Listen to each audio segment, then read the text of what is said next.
A good afternoon and a warm welcome to you all here live from Formula Sim Racing World Championship. We are here in Silverstone, where it's curiously not wet.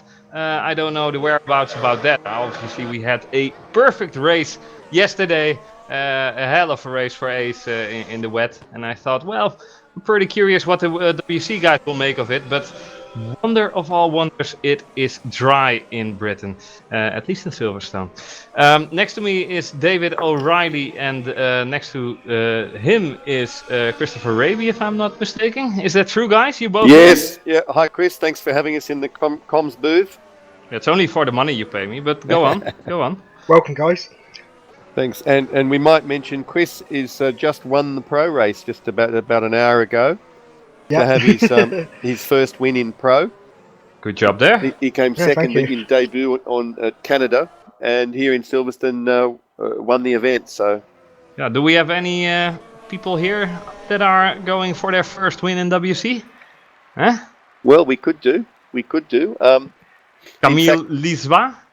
Maybe? In fact, Chris, if Georg, our producer's happy, he might put up the standings and we can have a bit of a chat about who's who in the zoo and what they've been doing. If that's all right with Georg. Well, yeah, sure. If you want to do the standings, personally, I would love to just see the banker laps of these guys that are piling in about 1 or 2 minutes, but maybe until then. Well, we got a 20-minute session. True that. So in the last 10 minutes are going to be the action.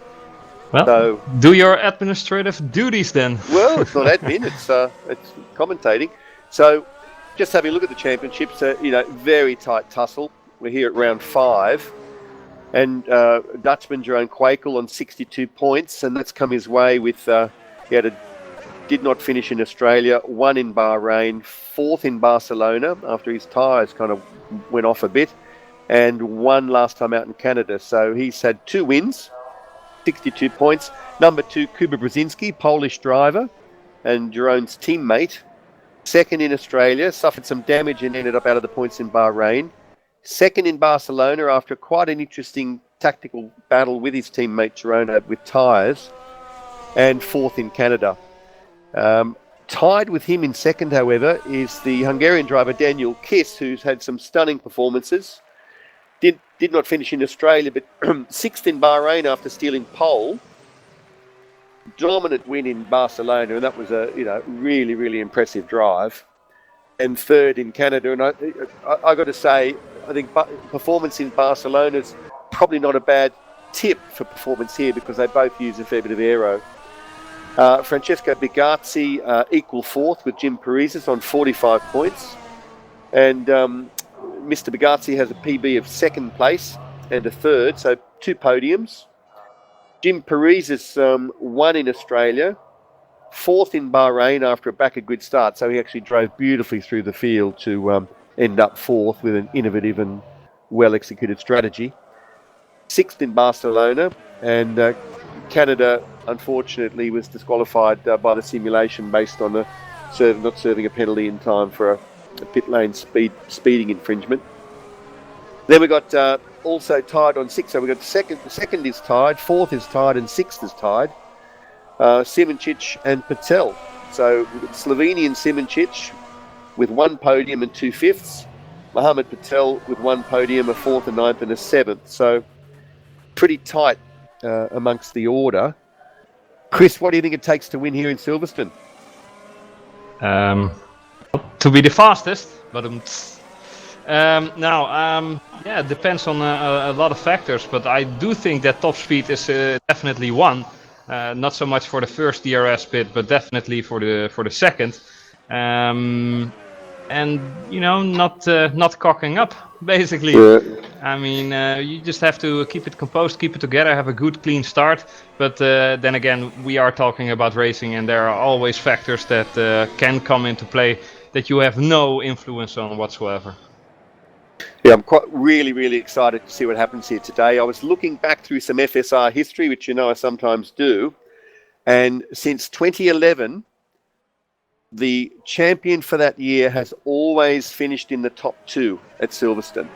Yeah, because So, Bono didn't win that one race because yeah, where he he had to back had it to with start him. from the back. Exactly. That was the one that Atsi Kirchhoff won in 2011.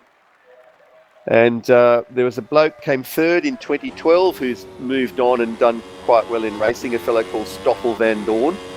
And yes, guys, it is the same guy that won Formula Renault 3.5, won GP2, and won McLaren's first points this season.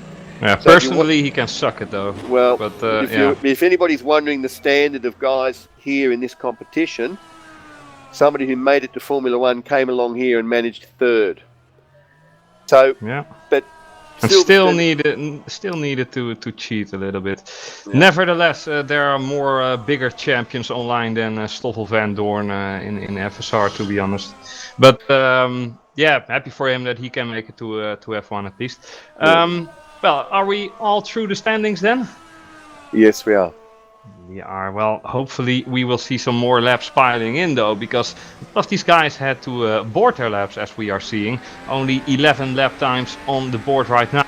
And this race weekend, you might have become familiar with it the previous races. It has the qualify format has been changed quite dramatically. We as drivers get to do 12 laps. So if you do one out lap, that's one lap. You do one fast lap, that's one lap. You do one in lap on the pits, that's one lap. So basically you can have 4 flyers, with a fresh set of rubber in. And, that's spicing things up a little bit because, the track will obviously develop. And you have to choose whether you hang in there and get your laps in early or wait a little bit longer, because like you said earlier, we have 20 minutes, so you have plenty of time to sort out when you have to go out, And indeed, we've only got one session, so it's one 20-minute session with 12 laps to spend that the guys have got here. So parc fermé is in place, which means the drivers have got to keep their exact same setup. Minus they're allowed to change front wing, they're allowed to change brake balance, brake pressure, and that's it. So you won't see many smoking radiators unless they're using boosting to their heart's content. Well, if you're maybe if you're on the limit, I don't know. But if you're smoking in qualify, that's usually a bad sign, is it? Yeah, indeed. Something you wanna see. And legendary circuit here at Silverstone. Incredibly high top speed, and it is just a true racer's circuit where you've got a lot of high-speed corners. I did love the old layout a little bit more than I love this one. It has been pretty alright, but then again, there was nothing of that old turn 1. Fortunately, they kept that, but I'm not a I like the old layout better. But it's still nevertheless a great venue, and if Silverstone disappears off the official Formula 1 calendar, I mean, which was almost the case when Donington was able to held the Grand Prix, that would have been dramatic. And Silverstone is one of those venues you just have to have on the calendar, just like Monza and many others, Yeah, indeed. It seems to own the British world. Does own the British round now. In fact, but it seems to own a place in people's hearts. But of course, it was rotated between Brands Hatch, Donington, and Silverstone for many years.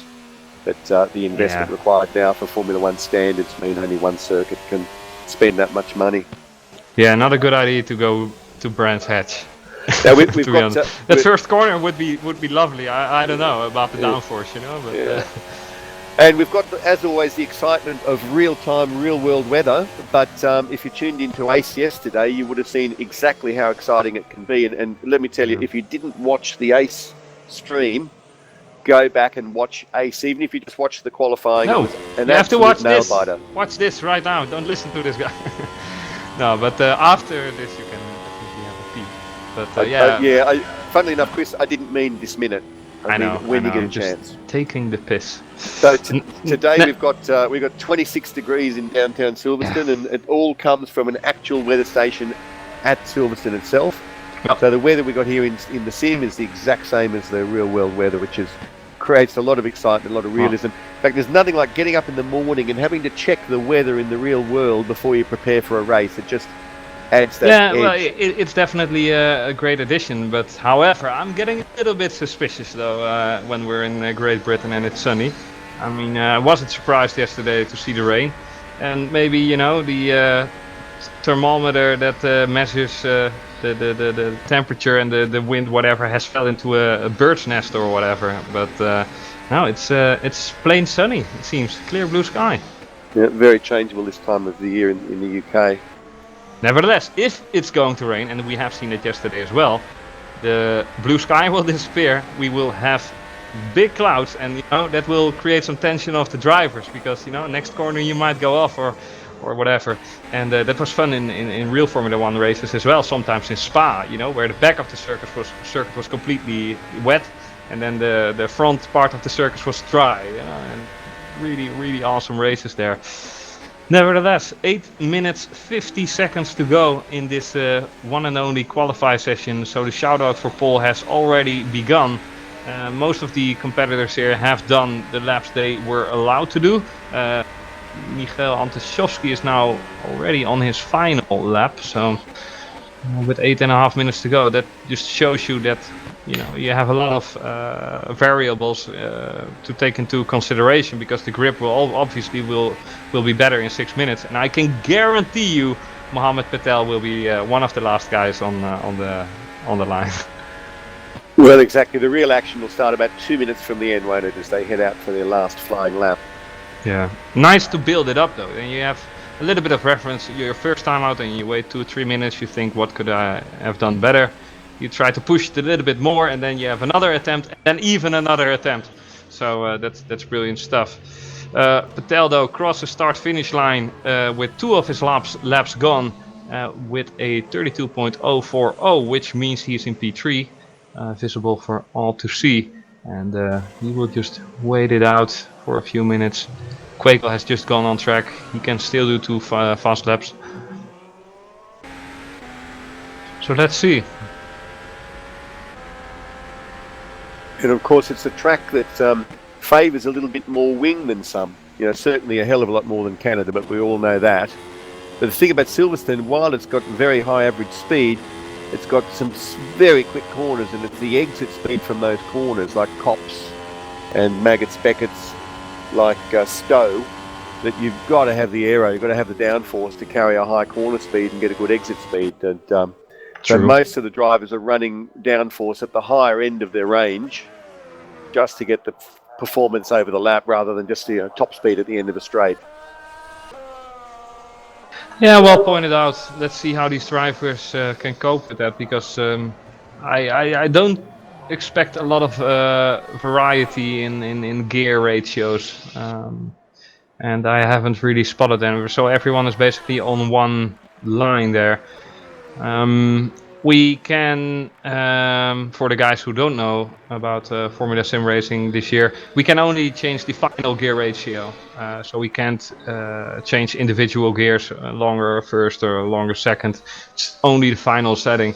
And I think that's good in some ways. It creates a little bit more possibilities for others to get the same equivalent good setups than other guys.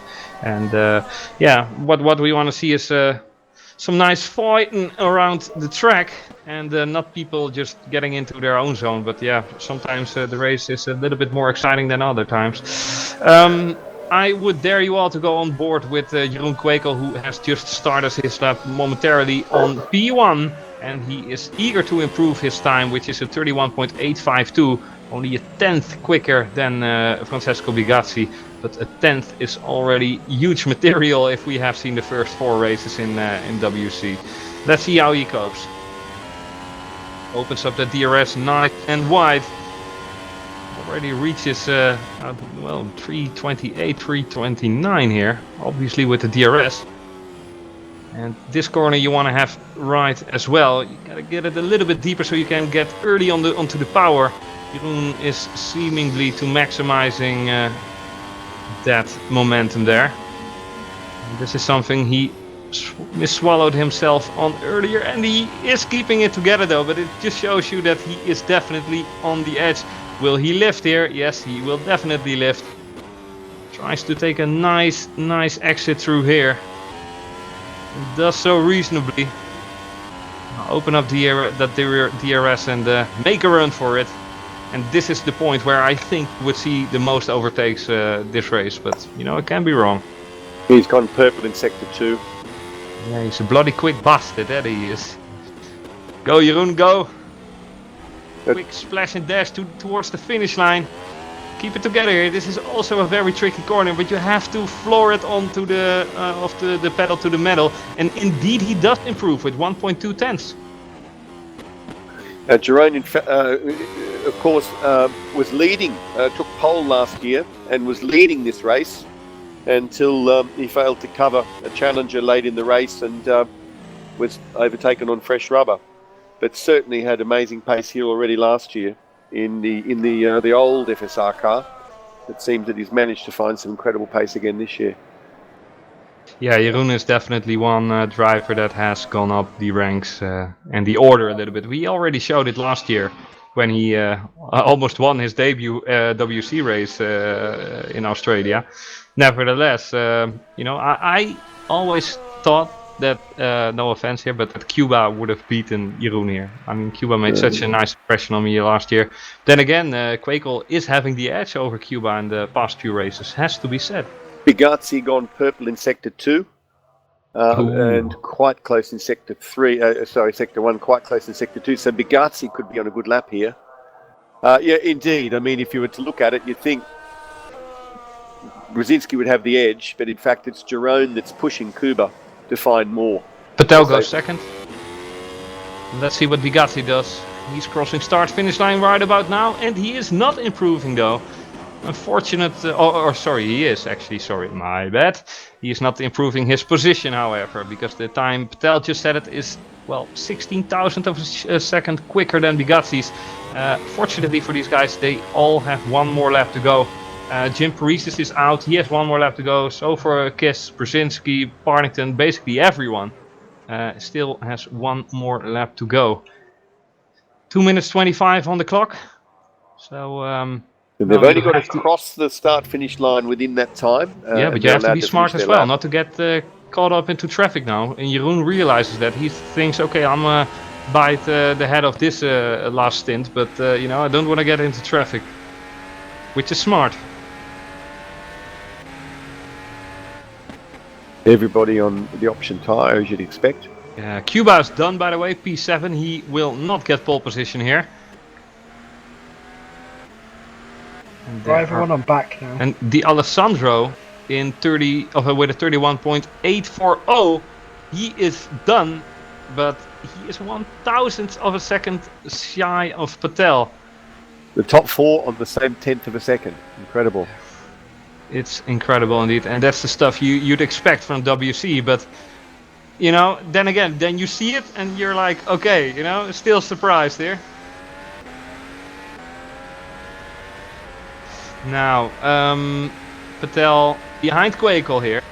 Told you he wants to be the last guy. Oh no, he wants to get ahead of Quakel. Quakel is a coole kicker, a cool frog here. He's like, okay, you know, have that cookie there.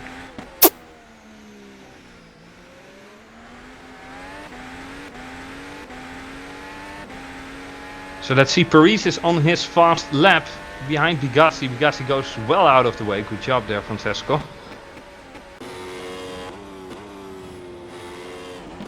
Paris, who has made a dominant performance in the early stage of this season, is fighting his way up for pole position now, although he is in P5, and you know, the gaps are so close.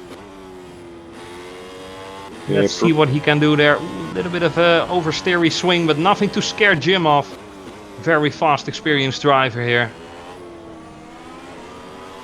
Now let's see, early on the throttle. Looks a little bit swingy, but will it be fast? Well, it is fast, but not as fast as he was hoping, though. He did not improve. Francesco Bigazzi is starting his final lap right now. Mohammed Patel is, I believe, already on it. So is Jeroen Quakel. Yep, Patel just exiting village now. Well, there you have it. So the shout out for pole position has begun. Oh, this is exciting stuff here. Great stuff, actually. 3 guys in a, in the same sector.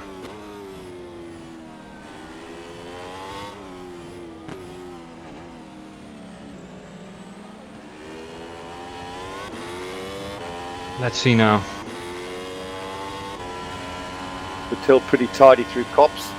Yeah, he's a really tidy driver.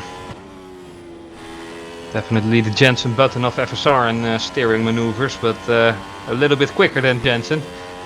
He's on a PB out of sector 1, and he's only got to find a 10th. Oh, Quaco spins! Quaco spins. So he is done, but he still has pole position. Bugatti and Patel are eager to withhold him from that, but Patel is having a troubling last sector here. Indeed. Identical sector 1 time with Quaco, but he's lost a bit in sector 2. I think you are right on that, David. I think you are right. Time will tell, however. Let's see, Patel. What can you do? He did improve, however, but only a few thousandths of a second. But Bugatti hangs off, throws in the towel as well, and that means 600ths. Mike Partington is taking pole position here. No, he aborts his lap even. Blair Disley though, no. So we have our pole position guy, Jeroen Kwekel, not the least of names here, showing his dominance. With 2 timed laps basically. Did one banker, then did one that was a little bit quicker. Failed on 2 attempts, including his last one, as we all saw. And there you have it. The top of the 2nd, 3rd, and 4th place in 45 thousandths of a second. So the fight has been hard. And Quakel, well, definitely with a little bit of a hair length in the front. So there we go. Kuba Brzezinski a little bit disappointed with being 0.4 off his teammate. And obviously he would be disappointed. A winner in every aspect. And these guys, trust me, in qualified terms, it feels a little bit like a win when they out-qualify each other, I'm sure. Well, particularly here at Silverstone, Chris, because as I'm sure you well know, it's very tricky to pass here. There's a lot of high-speed sections and dirty air. Have you ever driven in Singapore or Monaco? No, I mean, you have plenty of overtaking maneuvers here. You can take multiple lines. Let's have this same conversation at lap 20, okay? Okay, yeah, well, maybe you are right. And we'll check. Right, but I guess we differ on that opinion. At least it's not a mere impossibility. Definitely not impossible. The first DRS zone comes at the exit of Beckett's. Hungary is still coming up, I believe, later in the season, and that will be like pole position. That would be the race victor if he makes a good start. No, indeed. No, but I am really curious what this will bring us. Yeah, the first DRS zone. Actually, I'll go back one step just for the viewers. The tyres today selected are the hard and medium tyre, because Silverstone is so tough on rubber that even with the hard and the medium, a 2-stop would be a pretty good achievement. More likely going to be 3-stop. A lot of G-force, a lot of work going into the tyres. I think so. I mean, some of these guys have shown some amazing strategies in the past where I was like, you can only do 10 or 15 laps, and they were able to do 20, 25 in Canada. But yeah, it's going to be an interesting race to see strategic wise, and obviously for people driving in a dirty area, it would be a hell of a race. For my money, we'll see most of the overtaking action in the Brooklands, because it's at the exit from Village is quite slow out of the loop, and they've got a long DRS zone, and got a chance to attack into Brooklands.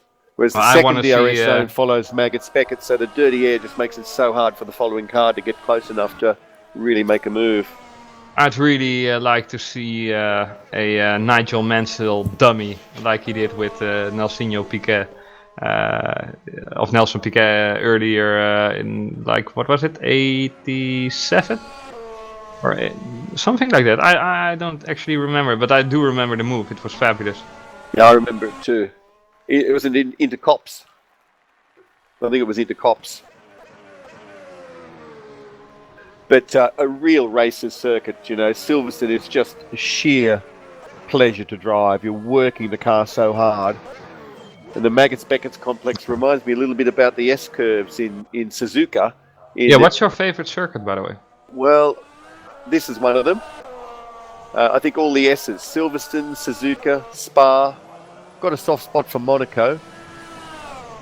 But this one's certainly up there. And I think it's up there for a lot of drivers. So it sort of makes it a pretty good test because you haven't got guys here that haven't done many laps at Silverstone. I think most people have done a lot of laps at Silverstone. Yeah, but it's also a little bit about the sheer pace and which team you're on and how you feel with the circuit yourself. First thing is that you have to love it. I mean, it definitely gives a few tenths of difference whether you love a track or you don't. You know. No, indeed, it's easy to turn up and practice if you like the place. Definitely. But it's a beautiful challenge. I think Maggots-Beckett's is probably the nicest challenge of just trying to have your car on the right lane, or the right line all the way through there to get a good exit through Chapel, because it's just so easy to drift wide. For the viewers that aren't aware, this is the car itself is modelled on a contemporary Formula One car. So we've got similar power curves and torque curves to the modern hybrid technology. Obviously. Same with fuel economy, whereas last year, not so obviously, last year we were running a 2012 car.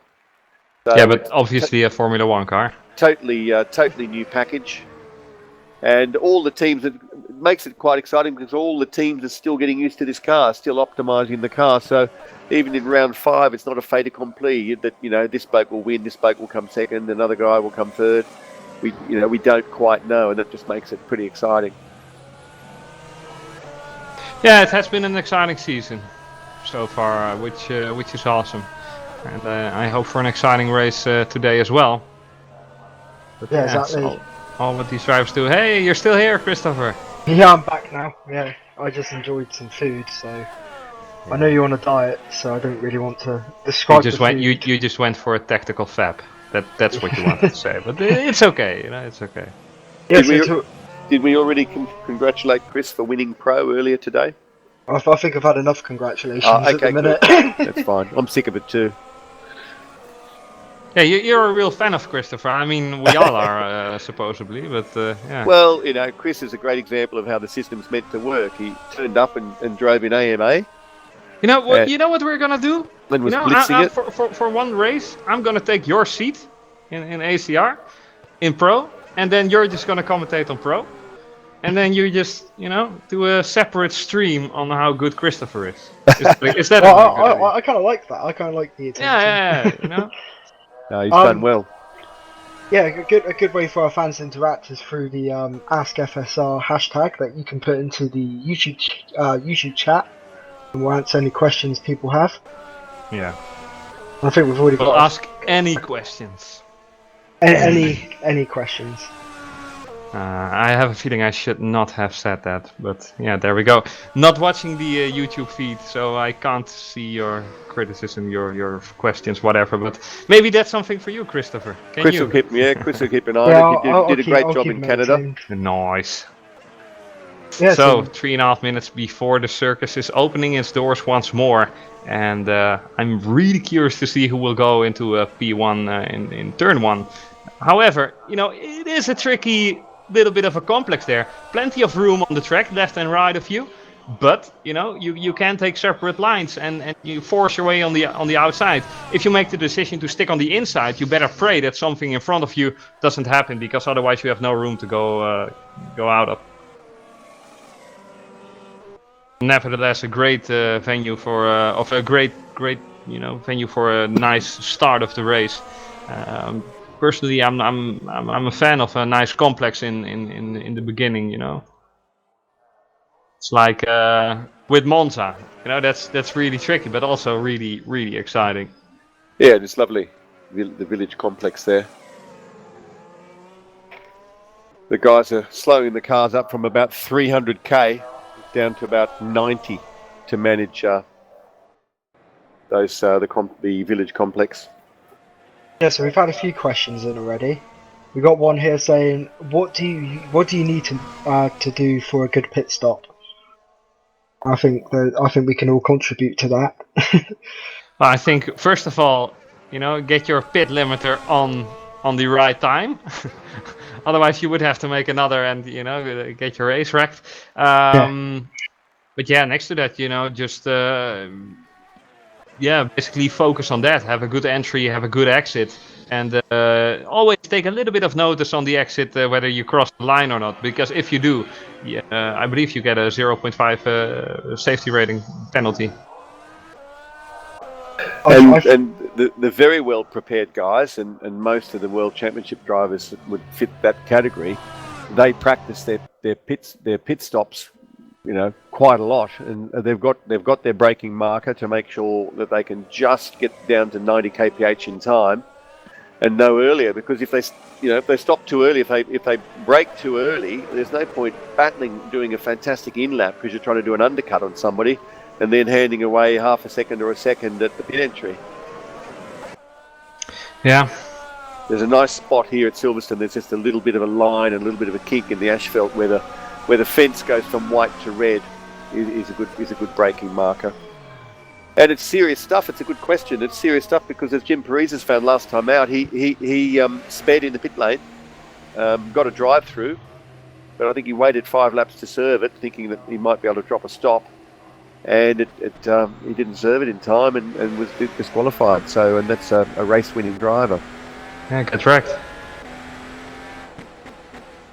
Yeah, talking about the braking points, what came to my mind was, I don't know his name again, but was a Le Mans driver once. I don't know in which category, but he braked on one particular corner the entire race in the same square space of 15 centimeters. Oh yes, I remember reading that.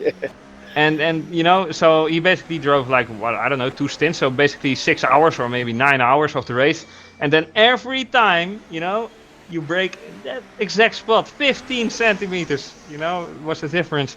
And then you think, okay, if you want to be a successful racing driver, you have to have a very mild form of autism, to be that robotic, perfected, I don't even have words for it, but it takes a lot to do that stuff. It's a feeling. You don't do it on judgment. It's a feeling.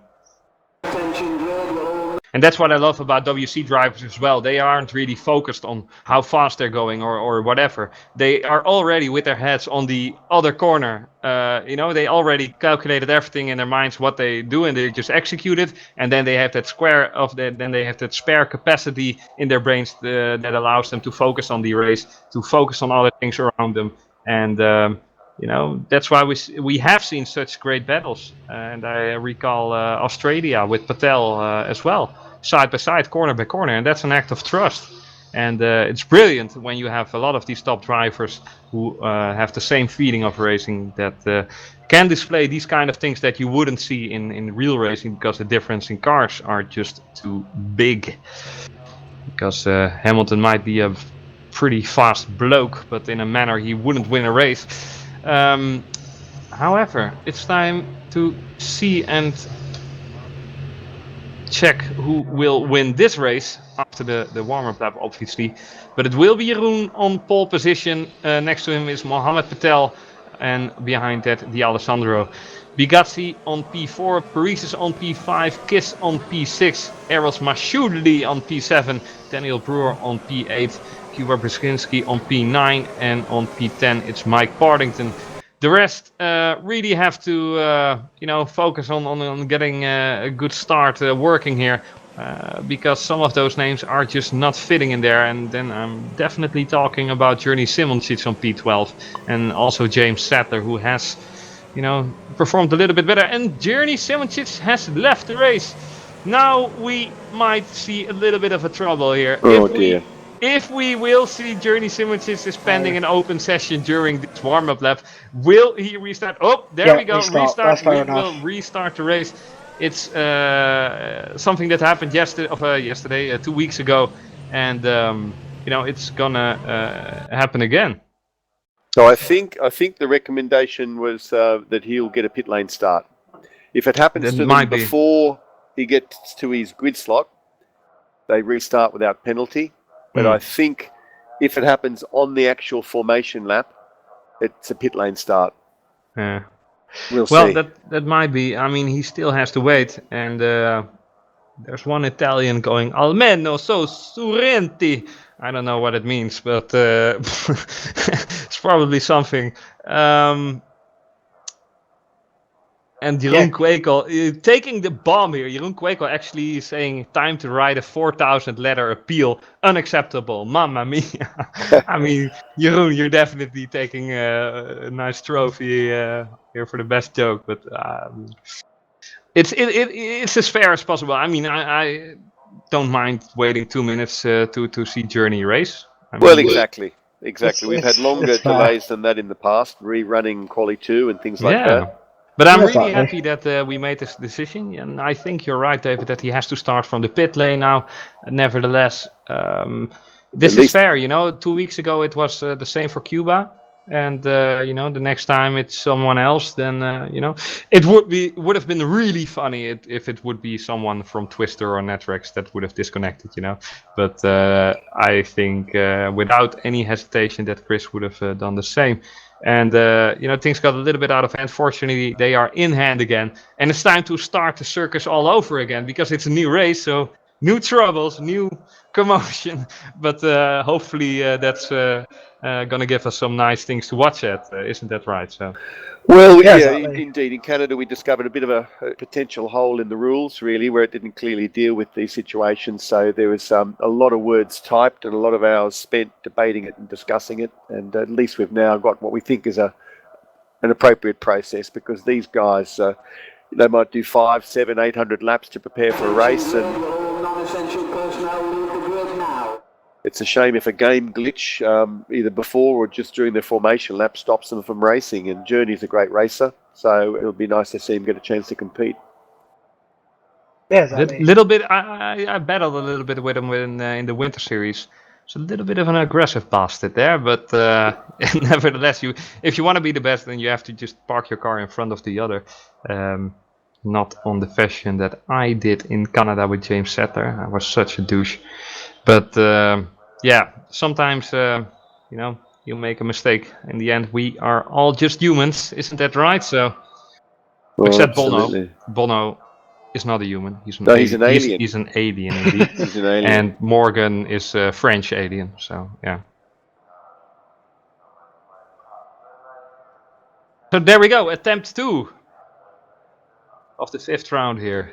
Well, our first prime runner is Sadler. Sadler's on prime. Simoncic will start from pit lane. He'll start on primes. Disley's on primes. Well, everyone's on primes with me, but maybe that's a visual bug.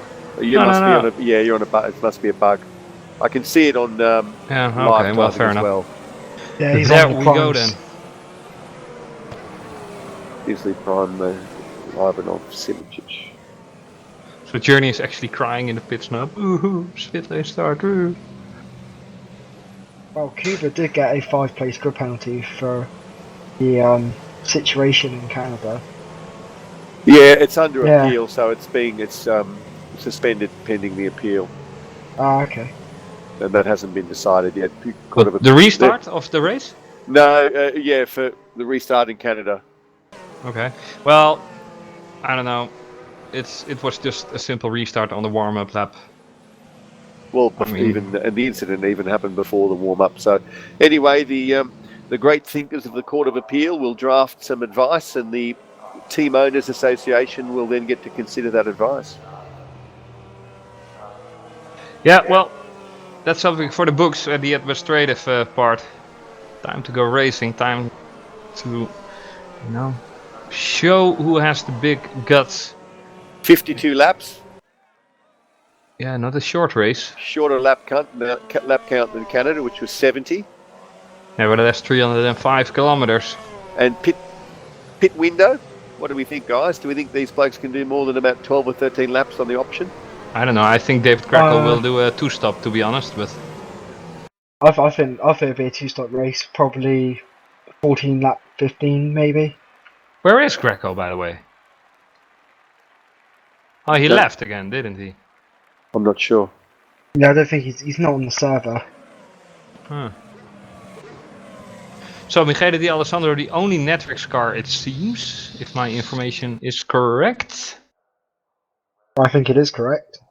I did see David earlier, but yeah, that's messed up. Third race, he is already not participating in this championship. And we've got Ivanov and Pashalis Gergis have both stepped up for a guest drive in WC. So that'll be exciting for them. You got Adam Maguire as well. Oh yeah, good call. Thank you. He's got some serious pace. It'd be interesting to see where he finishes today. He was unlucky in the ace race yesterday, though. Adam's got good pace indeed. Oh, time for a new chance for these guys. And like we said, what a venue. So as we make our wait for Martin Hodas, who starts last again. Hopefully for Martin he has a little bit more luck in this race, because his DNF record is like Jong in last year. Ta-da! But yeah, let's see here. The lights will soon come on, and we will wait for them to go off. 52 laps right in front of us, Jeroen in P1. And here he goes off the line, but he doesn't make a fabulous start. Patel's already alongside and in front of him. No doubt about that. Patel will go P1 in the first corner. However, can Jeroen defend it? Indeed he can. And Patel is diving in there. And it's a fabulous battle already for the lead here. I don't really know who will have the edge here, but it seems that it's Jeroen. Yes, it is Jeroen. And the rest of the pack has gone through the first couple of bends safe and sound. What an action here. Francesco Bigazzi already on the Alessandro here. The Alessandro under pressure going on the inside. Bigazzi on the outside. And Michele has the better line here. What a fabulous start of a fabulous race. Yes, yeah, you all have become quiet of this spectacular action. Amazing. But Bigazzi is still pressuring here. Michele is a little bit defending, but he leaves the door wide open. And it's Bigazzi who steals P3 away from the Alessandro. Got a bit messy there on the exit of Kops for Bigazzi. Antyczowski is out of the race, which is rather unfortunate. And Sadler battling with Kostadinov. Kostadinov taking that position away from Sadler. And now we are on the back straight. Horrible start from Kuba Brzezinski. He finds himself in P9. Don't know what happened there. And the Alessandro now coming under pressure from Jim Priest. Jim on the inside has to back off though, because Michele isn't forcing his way off his line. And it was his right to do so. However, 2 places lost by the Alessandro by Bigazzi and Kitts. Yeah, been a fantastic opening lap. Wow, Quakel didn't really get the best start in the world, but got a lot of wheel spin after getting off the line. Yeah. He was quite lucky that Patel didn't get him in the end. There's loads of clean racing, so that's always nice to see, isn't it?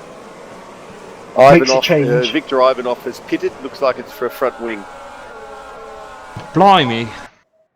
Well, here we go again, back onto the semi-straight. And it seems that Jeroen has already pulled out quite dramatically away from Patel. Maybe it's just damage, control from Patel, and he doesn't want to get caught on the dirty air. You never know with these guys.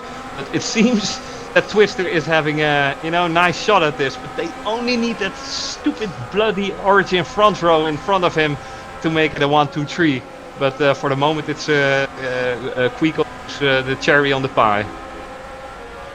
Long race ahead of us, 50 laps remaining. There's a lot of fighting going on around Partington, Liswa and Hodas as they enter Maggots Beckett's. And sorry to undercut you, I see Cuba's now in P7. I missed that a little bit, sorry. Paschalis made up a nice start in P10. Finds himself on the back of Dion Kostadinov, and he is going for it actually. Dion not defending. However, ooh, Dion, you're sliding away. Ooh, he forced Dion Kostadinov into a mistake. Brilliant driving from Gergis here. That was superb driving. Kostadinov on the primes, of course, but they should be warmed up by now. I'm sure they are. Nice understatement there, David. But Paschalis is showing some real pace. He was the quickest guy in warm-up on full fuel. So he might have a bit of pace in hand.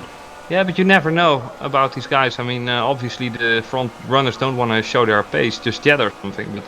But it is Park Ferme. But nevertheless, he is doing a fantastic job. Let's see now. Hodas finds himself in P14, doing a fantastic job, considering he started on P20. And Daniel Brewer is out of the race as well, and already. Unfortunate for him. Jeroen Kwekel is having a stable lead. This is no, dirty air avoiding from Mohammed Patel. This is just pure raw speed. And on this matter, I think in about 2 laps time, Patel will no longer be able to see Kwekel at some parts of the circuit.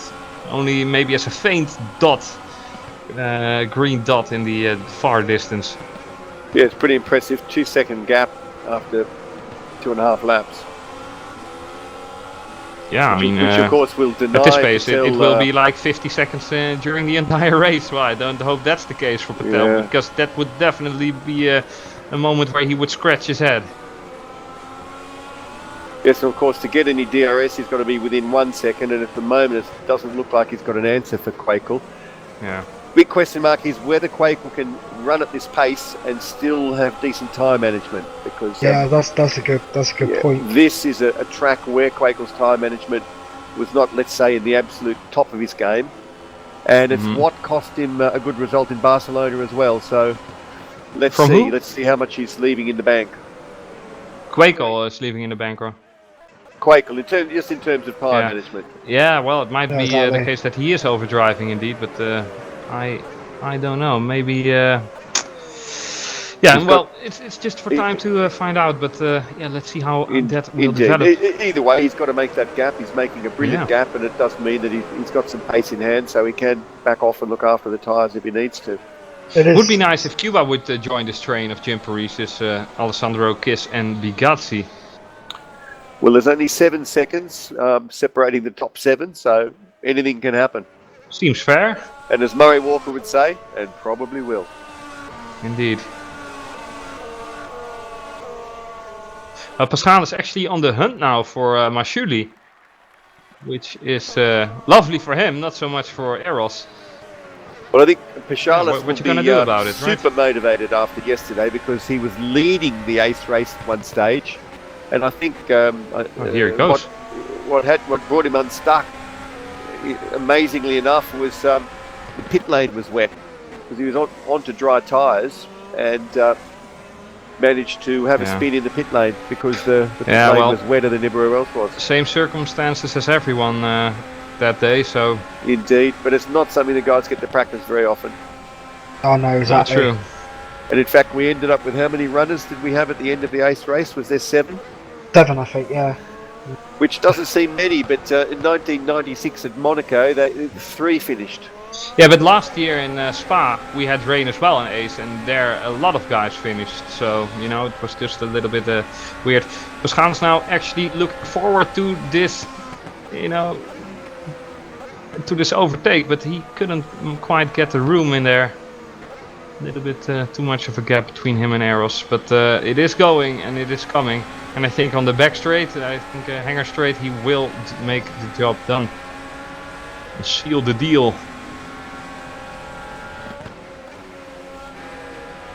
So Michele, after losing out on P3 and after losing out on P4 to both of the twisters, he is, however, keeping up to the twisters. He is, seemingly putting more effort into it. I see his steering maneuvers are a little bit, higher. So I think he has a little bit higher tire wear. And Parisis is coming rather closer. Paschalis did not do it though. It's rather close to Eros at the moment, but dirty air in that corner is just tremendous. Yeah, it's a hell of a corner, that one. Stowe.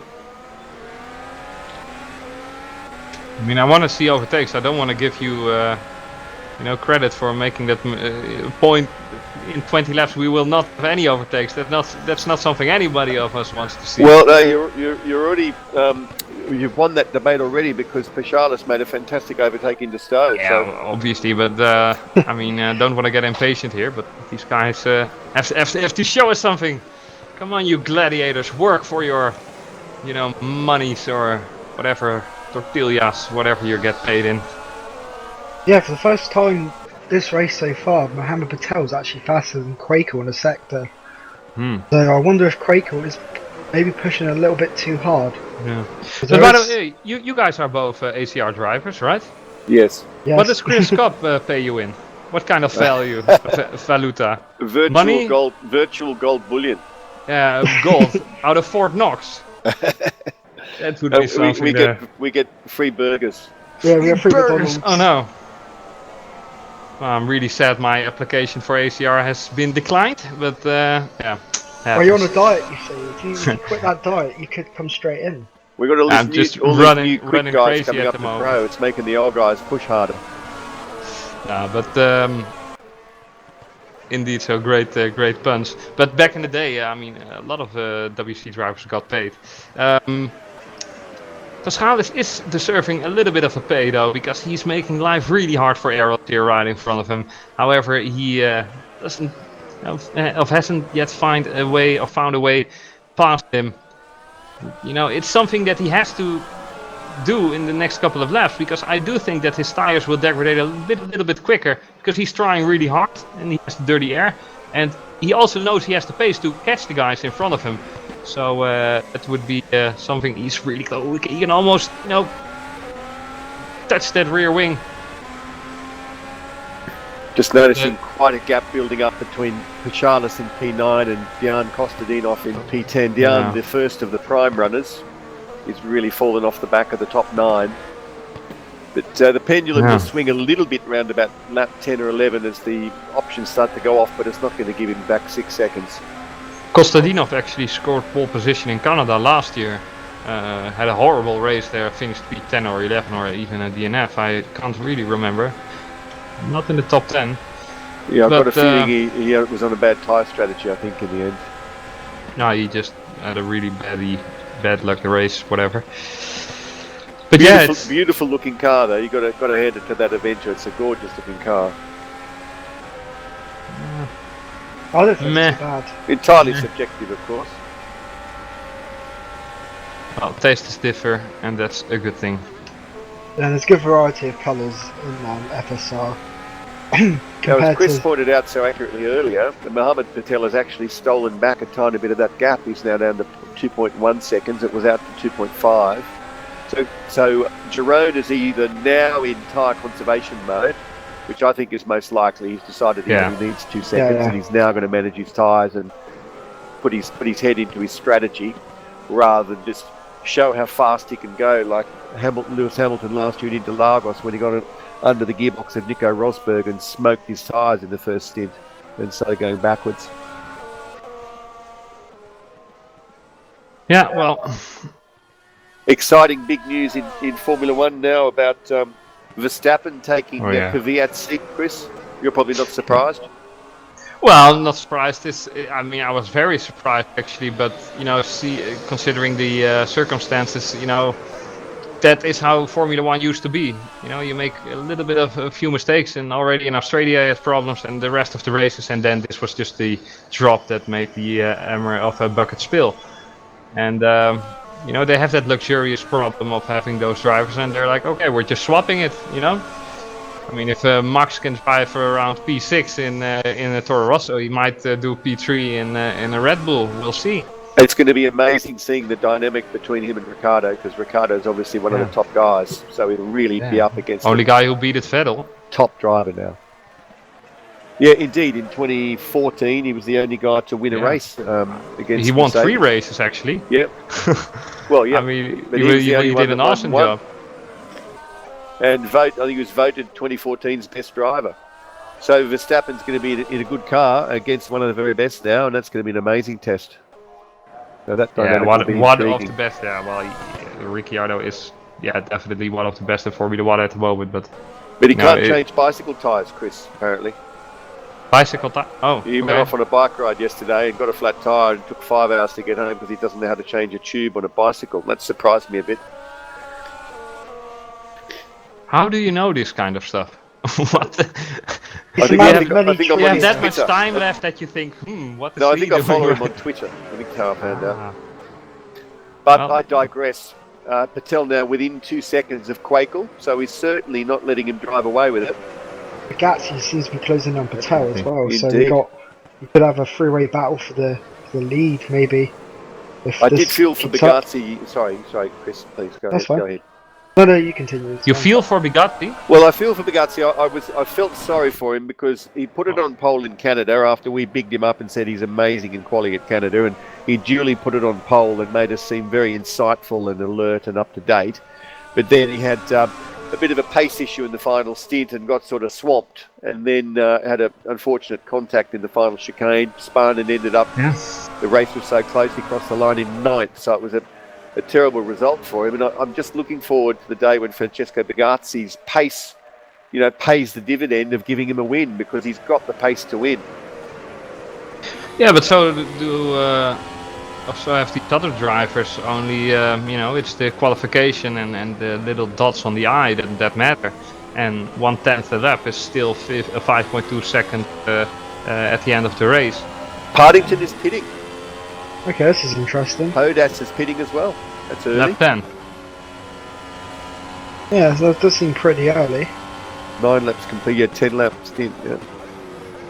It looks And like Paschalis has his pit light on as well.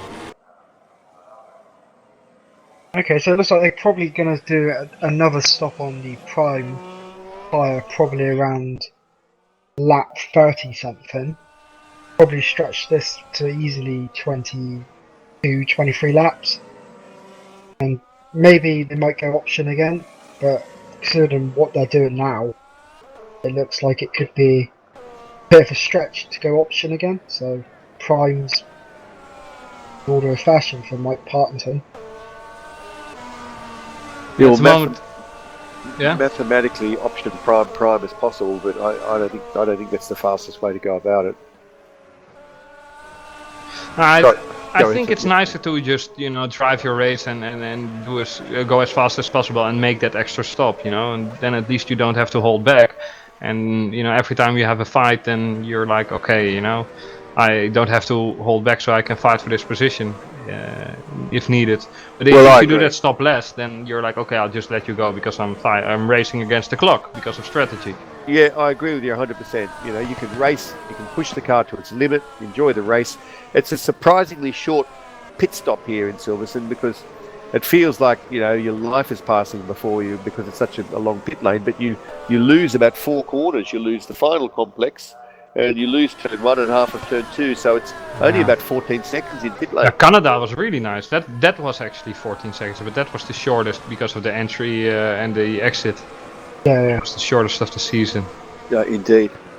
Gap's gone down now to 1.6 for the lead, so obviously either Quaker was saving, I wouldn't say he's saving fuel. Even off is stationary on the track. Even off is stationary on the track and on the racing line.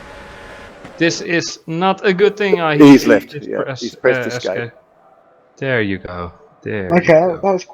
It looks like he could have had. Okay, that's a bit weird. Then was that? Oh, he had a bit of oversteer. Quakel's front left has definitely gone off. I think we'll see him pit in a moment. Yeah. Well, Adam McQuire now battling with Hodas actually. Maybe it's nice to take a look at that.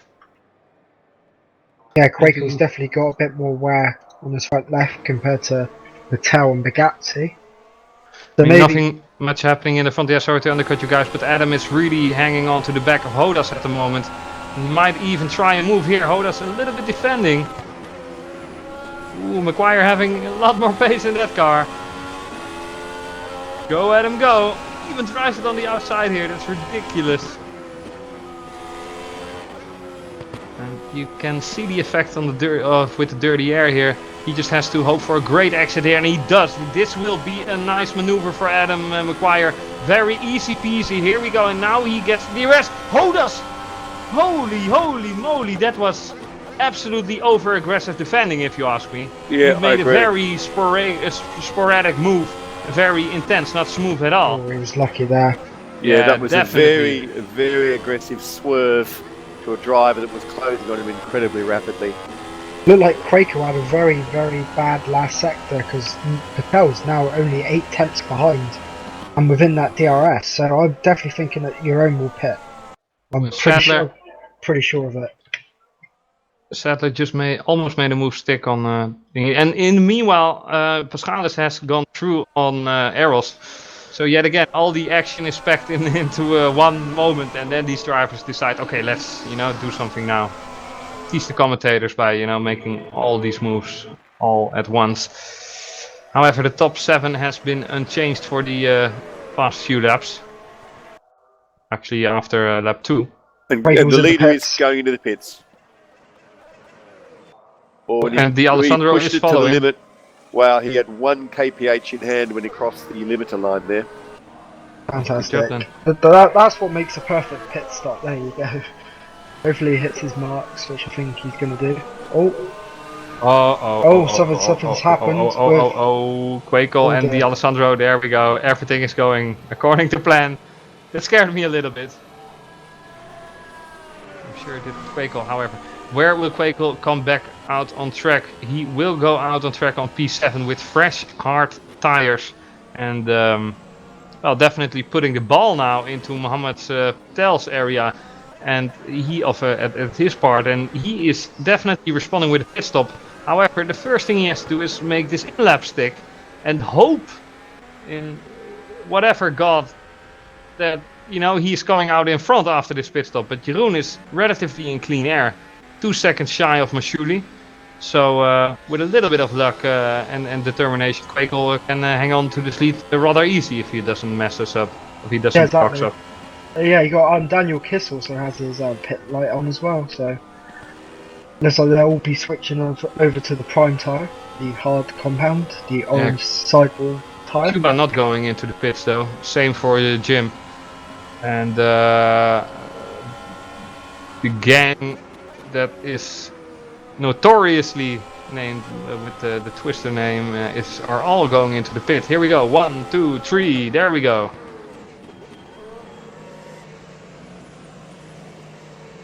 Alright, well hopefully for these guys they each have separate slots.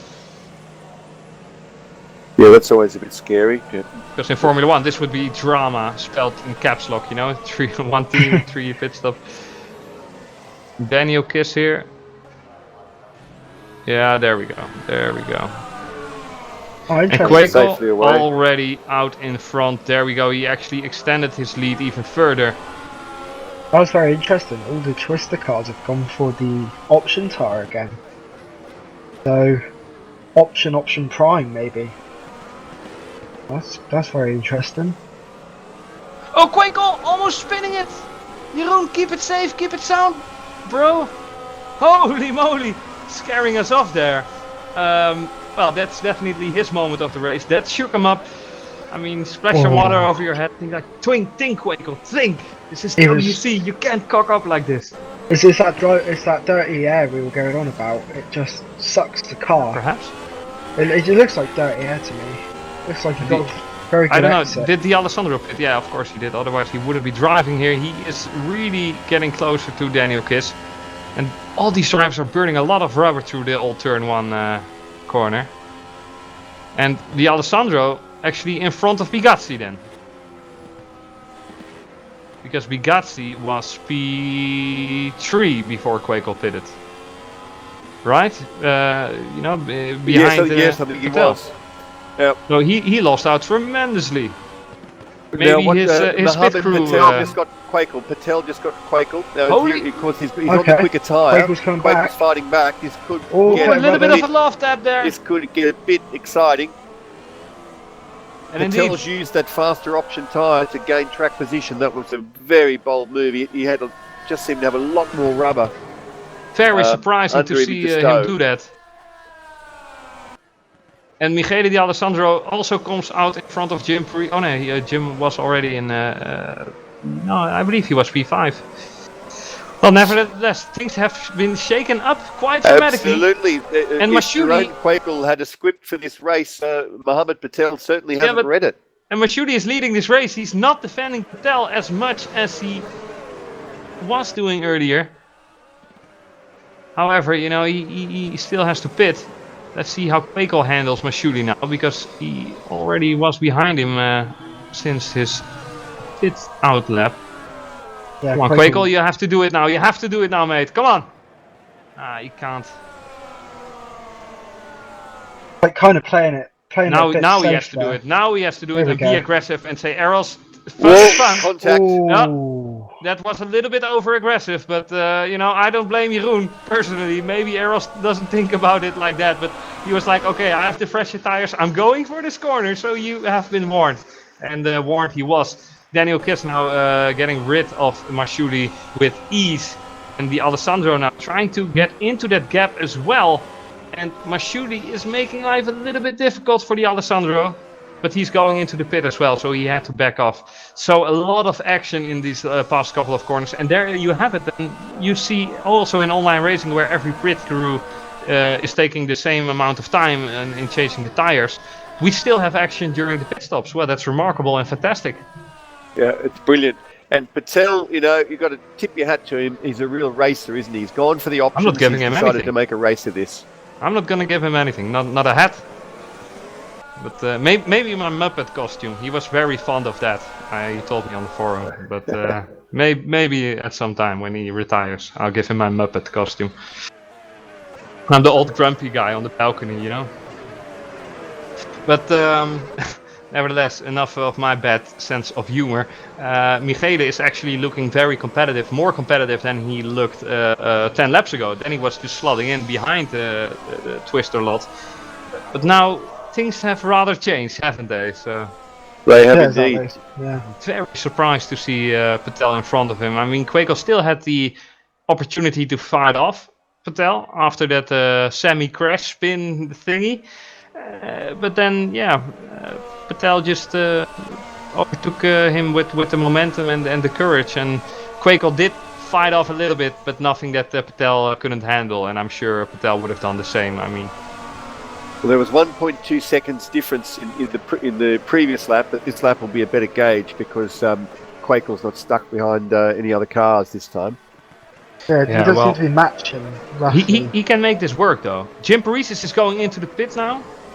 But he did. Oh, what do you have on your thing? A black flag? Black flag? He has actually got a black flag, it seems. Do I read that correctly on his dash? Yep, he's got black flag. I wonder what's happened. Is this Canada all over again? Has he just carried this over from one race A black to flag another? is disqualified. I think it's black flag Oh no, and it's penalty. gone off again. Oh, then he Yeah. just had a penalty. Bye bye, zwaai zwaai race. Daar gaan we. Jim Paresis P12 rejoining the track. And another position that Paschalis Gergis can add on his list. I don't know. You know, I think Paschalis deserves a point here on sheer determination. However, you know, he still has to fight for it. Nothing is given in WC. And that's something that Mohamed Patel's underlining here. Yeah, I exactly. mean, he is fighting hard for this lead and he has earned it. Quite great. Good actually. What lap did Quakel pit on again? Was it lap 9? I don't know. Quakel went about lap 12, only a couple of laps ago. Fastest man in Sector 1 is Daniel Kiss, and it looks like in clear air that Patel has about 0.45 of a second on Quakel, so Patel may well find himself pulling a slight gap here and having track position at the next pit stop, which I'm sure is what he wants. Yeah, I wonder what sort of strategy Quakel's going to be on, because He will do Kiss- 2 more stops after this. I think 1 and 2, I think. I mean, I wouldn't know any reason why he would do 3, and I don't know any reason why he would do 1. So should be 2. yeah. Just thinking maybe he could extend his time stint and go on to the option at the end, but Yeah, maybe he's that- using too much that time could be. that way. but yeah, then he would have to do Yeah. 18 laps on mediums, but on a low fuel thing. And it's tricky to be too cute and creative when you've got someone like the talent of Daniel Kiss breathing down your neck on options. Kiss could actually well said. attack Quakel for position here. Yeah, he already Listen. did it on the Hanger Straight, and you know, he's showing yeah, some nice pace here. Mike Partington has spun off in an accident. He has lost the wheel.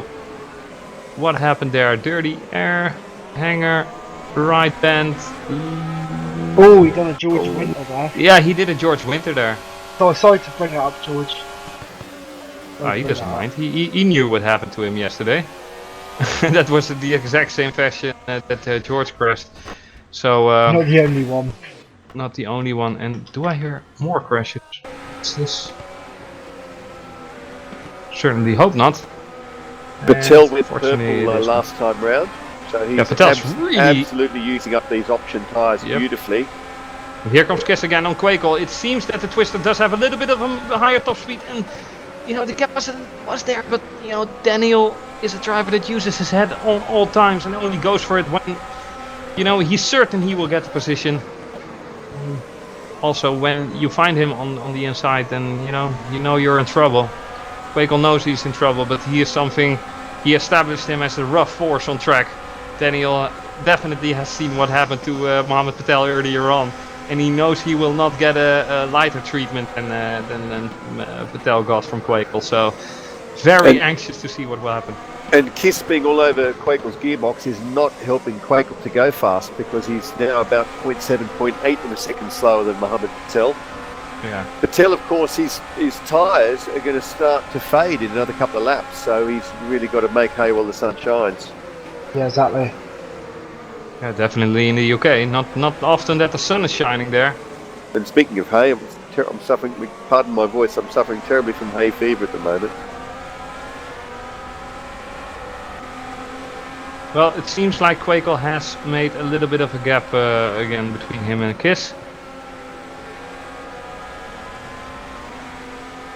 Yeah, it looks like it's definitely that dirty air. And Paschalis finds himself now in front of Jim Paresis. Not the guy you wanna have behind you with his reputation this season. Been driving extraordinary in Bahrain as well, for starting in P14 or whatever, and almost winning the race even. But I am predicting that Paschalis is getting rid of George Manousakis here on this back straight. Manousakis can cover off with DRS. Here he comes, ACR of the ACR car of Gergis. Manousakis on the inside, Paschalis on the outside. Oh, but a fabulous job, and they let each other live. Really, really fantastic. And Paschalis is into P10, and that will improve once he has gotten rid of Dion Costadino, who made his first pit stop, it seems, after 18 laps. Am I correct? Yeah, no, he's just. Yes, you are. Yeah, he started on the prime. It'll be interesting to see what tyres Diane goes up with again. It looks like That he's was going. a beautiful pass by Paschalis there. Yeah, absolutely fantastic. He's Yeah, back so on Diane, primes again. Yeah, so Diane's gone back on the prime tyre. So he'll stop one more time for options. Yeah. Yeah, pretty curious to see what will happen here, especially in the top 5. We can call this race anything we want, but we cannot call it boring. I mean, 4 guys, or basically the P2, P3, P4, P5 are battling within 2 seconds of each other, and that's what we want to see as Bugatti takes the track limits with a little bit of grain of salt there. But yeah, sometimes you get out of boundaries. And second place to 6th place separated by 4 seconds. So yeah, absolutely in a tightly bunched group.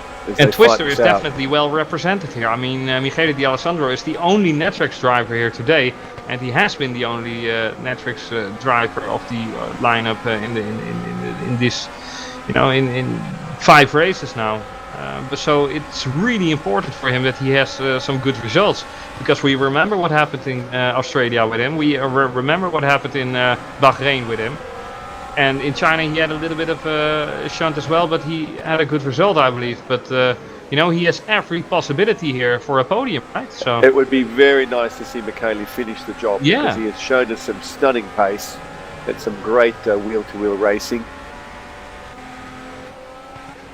Let's see now. Michele obviously knows Twister very well, giving it everything he has. He's not using DRS though. He only used DRS for 1 second on that straight, remarkably. Maybe he just wants to, get into that corner with a certain amount of speed to get his braking point correct or something, Now Patel has got a real edge here, because he not only matched Quakel for pace, he ran 2 to 3 laps longer than him on the option. So it really does mean that Patel's got some really good performance within him this week. Who ran 2 or 3 laps longer? Patel ran 13 laps on the opening stint on the option. Yeah, but he pitted the lap after Jeroen pitted. Yeah, Jeroen ran 12. Yeah, so he pitted the lap after Jeroen pitted. Yep. But I think we can, or we should expect the gap to come down now. But Patel is not having any of that at the moment. Driving beautifully, and the gap now moving out to touching on 5 seconds. Yeah. So you would expect him to pit around about lap 27, somewhere around that. If you've got 13 laps on the opening stint, you should be able to do 14 laps on stint 2. As the track rubber's in and the car gets lighter, as we all know. Kiss is back really close on Quakel again, right on his gearbox into the village complex. Manosakis in the pits. As they exit the loop, he's well and truly within DRS zone as they power up Wellington Straight. It's a long DRS zone, he'll use a bit of boost. And Paschalis finds himself a P7, by the way. Really close. He is doing a fantastic job. Quakel's got a good top speed, defended well from Kiss there, but Quakel's certainly pushing it. A bit of smoke coming off his tyres. Yeah. And 5 seconds now, by the way, the lead. 5 second gap indeed. Yeah, exactly. On the down, yeah, exactly. This, of course, it's his home Grand Prix. He's a British it sure man. is. So it would just fill his heart with pride, and you can imagine the thrill of even leading it in this manner. But to win it would be an amazing day for Mo. In this manner? Are you calling the Twister car a manner? It's out. It's out there. You not said that it. sort of manner, not a Marussia You said manner. it. No, it's out there. David O'Reilly calling the Twister car a manner.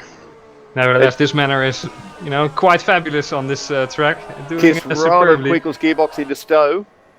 He's really fighting with Quakel now. That's not what he expected. Not what I would have betted my money on, and what I would have expected after that first run. Jerome's script. But it was all to do with Quakel's mistake there. It was, and the coolness of Mohammed Patel, who rarely makes a mistake, that just took him to the lead here. Driving absolutely in control, absolutely in the zone, and I can see on it that he is feeling comfortable as ever. And Yeah, exactly. it's insane. Yeah. I think Patel does not make many mistakes, you've got to say. I mean, it was a brilliant season from him last season. He was beaten in the championship by Peter Briac. But Peter, you've got to say, Peter's a bit of a legend, really, having one Pro, one Ace, one WC, and Mohammed Pro there pushing him all Ace, the time. He won Pro first, then Ace, then WC. Yeah. Then he was like, okay, see you noobs, I'm off. Yeah, I definitely think that Quakel's first stint has really affected his race now. Brilliak is actually in the server here, but he's the race engineer of Twister. So he's currently shouting in Mohammed Patel's ear, I'm still quicker than you, don't get your head up that quick, I would have still beaten you. They're just having a laugh on TeamSpeak probably. No. And he's still lapping like clockwork, 0.4 to 0.45 of a second faster than Quakel. And should continue to do that to lap 26 or 27. Yeah. So we're going to be looking at about a 6.5, 7 second gap. The thing is though, Cuba has still not made up the 2 seconds that separate him towards Bugatti. Well, he's in clean air, so the train in front of him is a consistent train, Yeah, so if anyone has any questions that are watching this, by all means drop us with the hashtag AskFSR and we'll try and answer them when we get a few seconds. Like we said, any question... Guys, by the way, they're all on the back of Quakel now. Quakel, Kiss, D'Alessandro, Bugatti, they are all on the back of Quakel. Oh, and 5.6 seconds now the lead of Martel. It just was 5.5. So it is declining a little bit, but I can't imagine that Quakel can run, that much longer.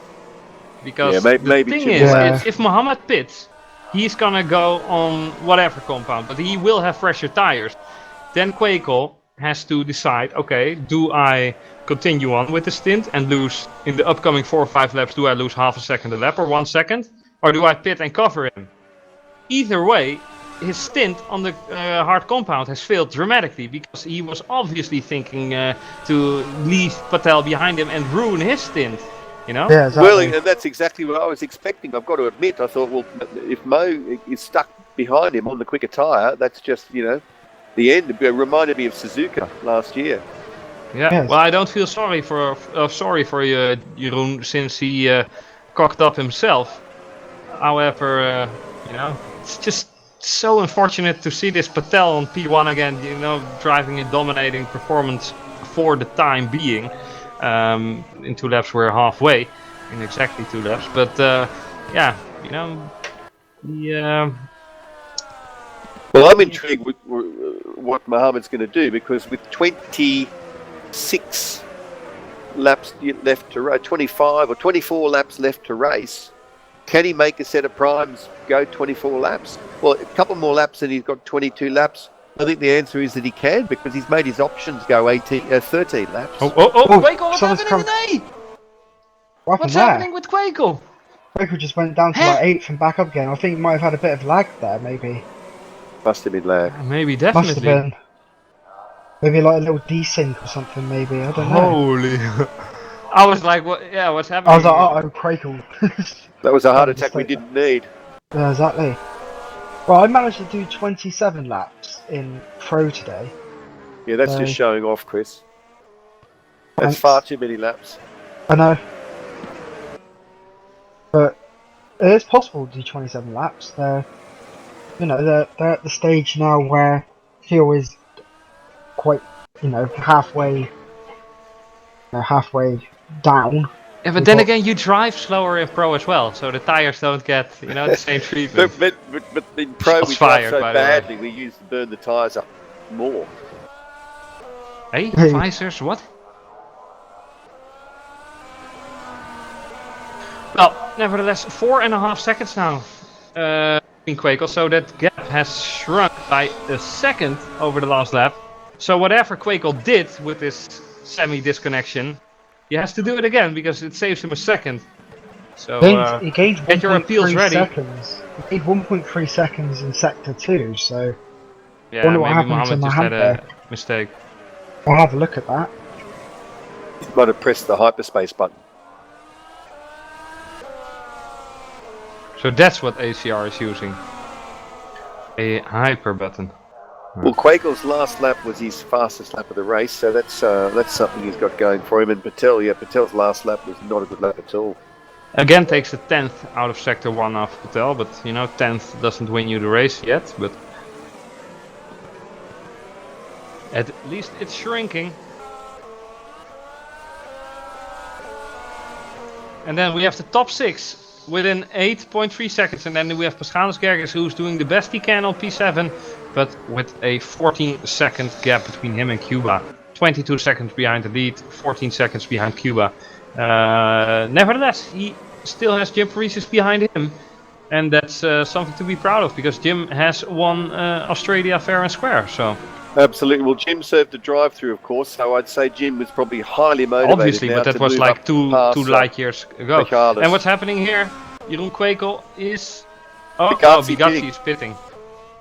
And because the pit entry goes, directly into the circuit, speed 2 momentarily, and I thought, okay, something has gone wrong again. So, you don't have to tell Michael Schumacher that.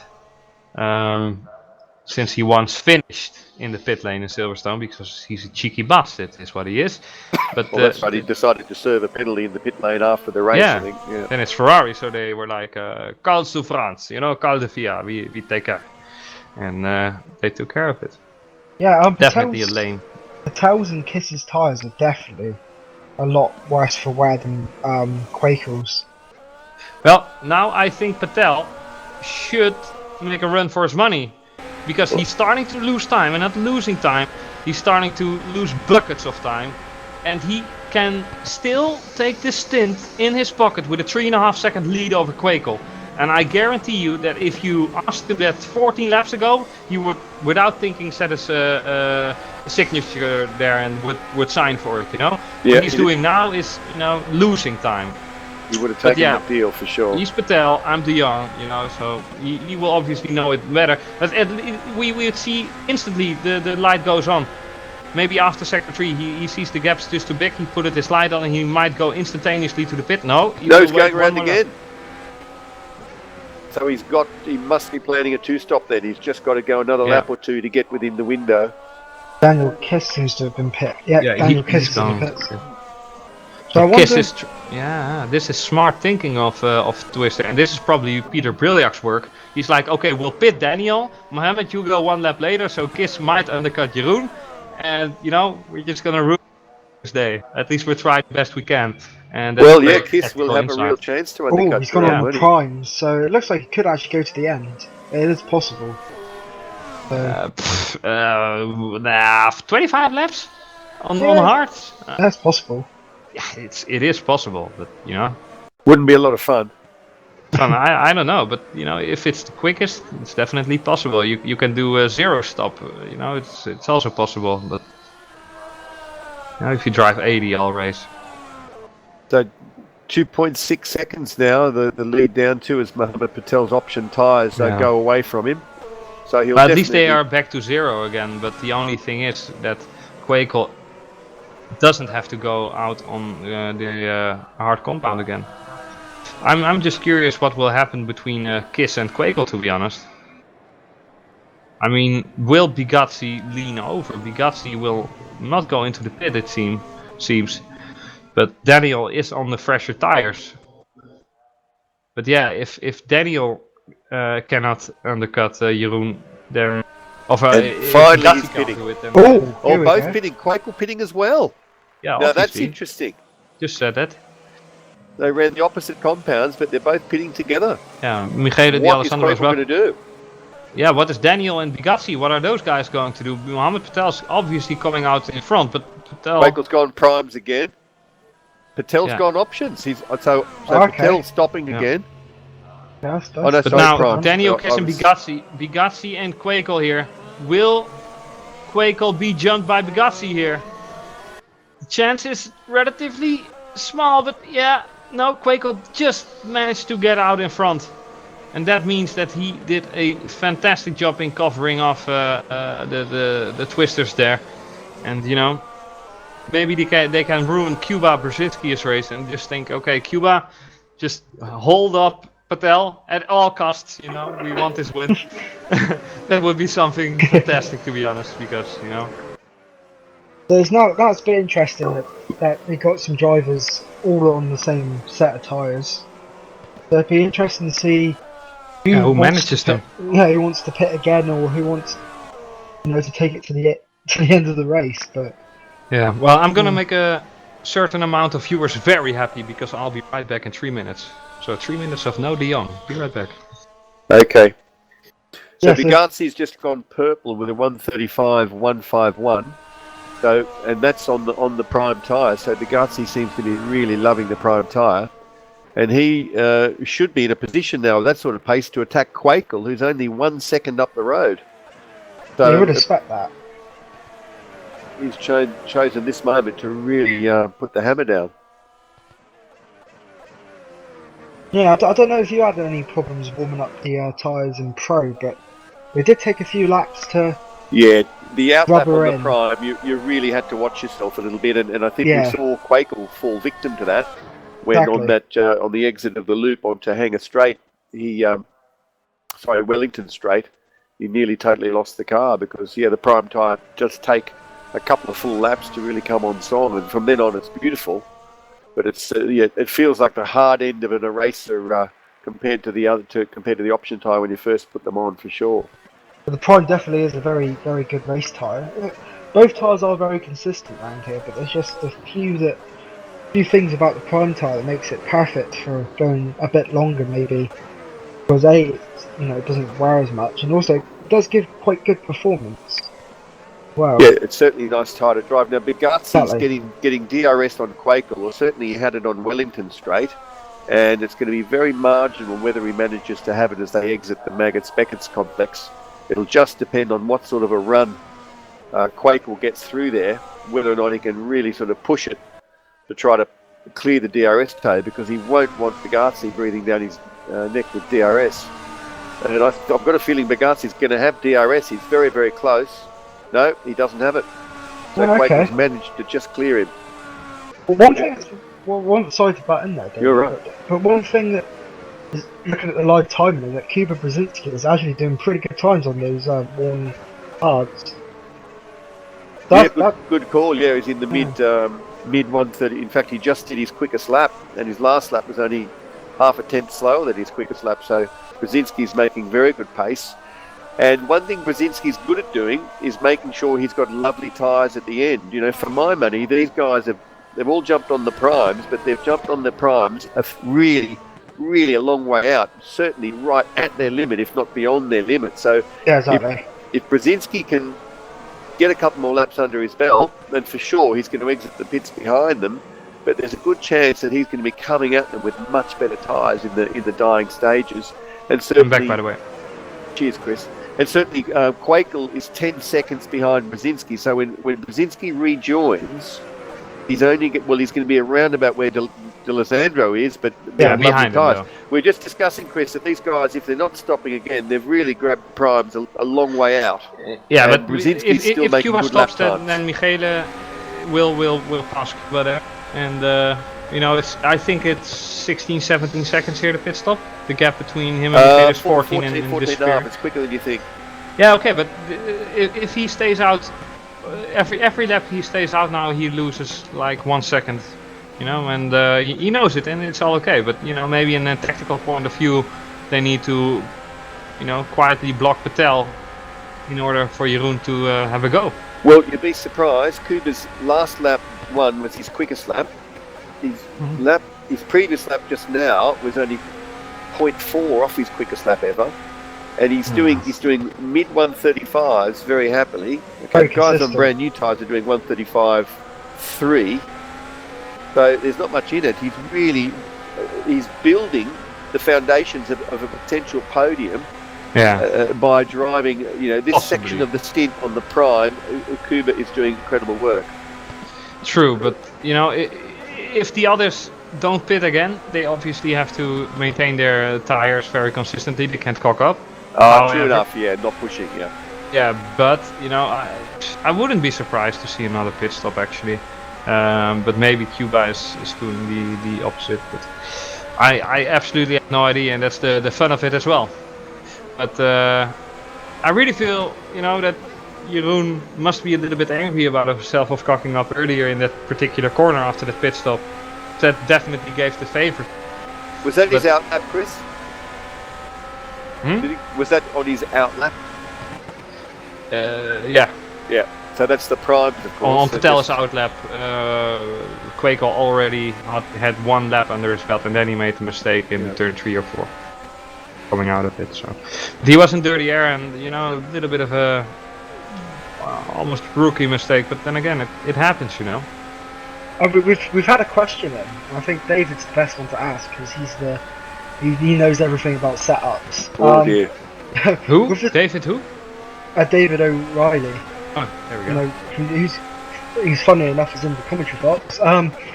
With the temps being much higher than the drivers have practiced with, how much of a difference does increasing the radiator size make to lap times in handling? It makes a significant difference to lap time. You're probably looking at certainly a tenth or maybe 2 tenths per radiator size. And a few days ago, we were practicing at 8 degrees here at Silverstone, and of course it's now 24. So the guys had to go up 2 radiator sizes. So you're probably talking 2 tenths, maybe a quarter of a second. But I can't feel any difference in the handling. A couple of the guys, Pashalis feels that the car's more understeer with the bigger radiators. I couldn't feel that myself. Yeah, I don't feel any difference. But so yeah, a couple of tenths with the radiator size change. Braking, brake ducts and brake cooling, not much difference at all, because you're talking 1,000 degrees instead of 105 degrees. So it's a small percentage difference in the ambient. Then again, if you can't cool your brakes as much on the straights because you want to start braking at 300 or 400 degrees, if you are actually braking with 800 or 900 degrees and you overheat your brakes at 1200, then the bite of the brakes will disappear and you won't have any brakes. Yeah, so they're outside the brake management is definitely worth. Curiously, Silverstone is one of the easiest tracks on brakes, although it's a very fast track. There aren't many massive stops into slow sectors. And what about Monza? The cars are running a lot of wing, so the wing helps the car stop and allows it to corner better, so you don't have to slow it as much, and you're getting a bit of help slowing it as well. So it's a very easy track on brake cooling. Yeah, exactly.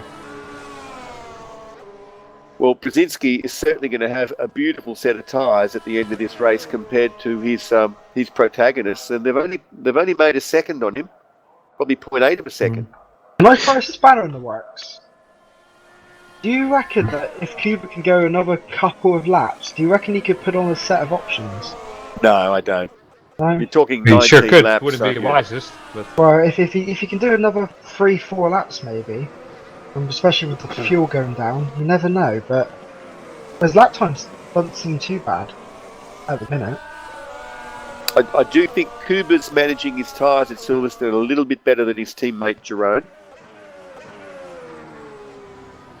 But if he put on a fresh set of primes, he could come back with this amount of lap count left, 19 laps, he could come back with a fresh set of primes and absolutely attack, go full attack and not have to worry about his tyres at all. And of course, that's what he's going to have to do. yeah, brakes we don't ever have to worry about. But it differs on track. I mean, Suzuka, for instance, is one of the least of the circuits where the least brake usage is needed, because you only have to brake 5 times during the whole stint, and the rest is full throttle. But yeah, Singapore on that matter, Yeah, in the past we had some brake failures of people just going straight, and when you didn't have any more brakes, you just go straight. It doesn't brake, it doesn't do anything. So but it has been a long time seeing that in rFactor 2. Yeah, we did see a few engines blow up in the pro race earlier today. Yeah, well, Bit surprising really, considering that it was, I think maybe if you forgot that qualifying was part Ferme. Well, I was following one guy. I was in a battle true. with one guy, and his car was blowing so much smoke out of Luffield. I thought, well, I don't need to risk anything because this guy's going to blow his engine. And 10 laps later, he blew his engine, and so I drove straight by. Yeah, exactly. Even. I think Kuba's going to have to pit now because Patel's starting to take chunks out of his lap time. he doesn't care yet. It's now 5.7, although Yeah, I see where you're coming from. his last lap was only 0.3 off his peak. Amazing stuff here then from Cuba, the young Polish driver. It's beautiful time management, isn't it? Which is all part of it. That's why this sim and this series is so amazing, because the depth of tweaking the car and tweaking how you attack to just get those tyres, And Kuba's gone round again. He's gone round again. Kuba just lost 7 tenths in the. And Pascal is extremely cutting the track here. However, he really wants to get past. He really wants to get past these drives because he's on fresh rubber, relatively fresh, and he can't afford this to get into the points. Yeah, it's a bit of a train going along there, isn't there? And George Manusakis now on the back of Dion Kostadinov. Kostadinov on the inside. Manusakis has to slot back behind him. And it's still not over, but Kostadinov has the best papers here, and it should be a rather easy defending maneuver from Dion, and it sure was. But then again, it has caused some pressure.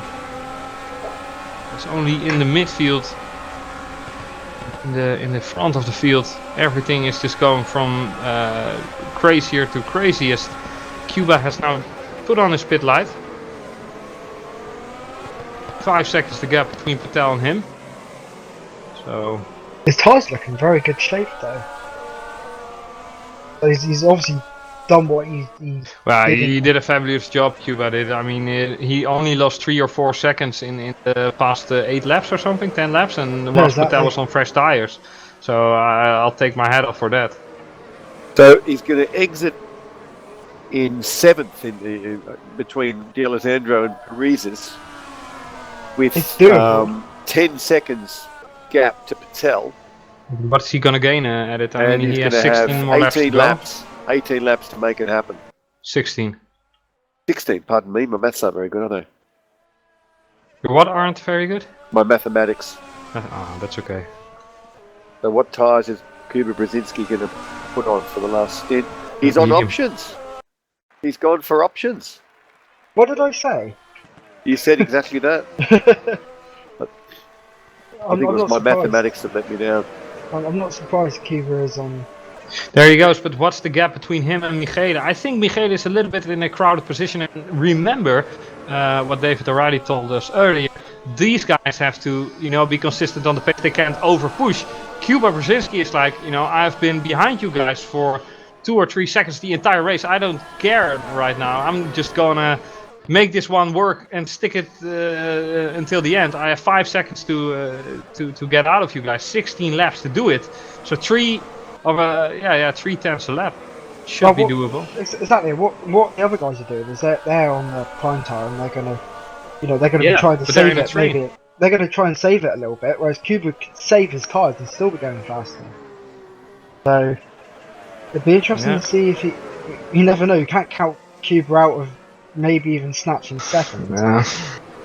Well, it might be the case that Kuba is just pressing the Kurva button and he's going straightly berserk, like Polish are famous for going completely crazy here.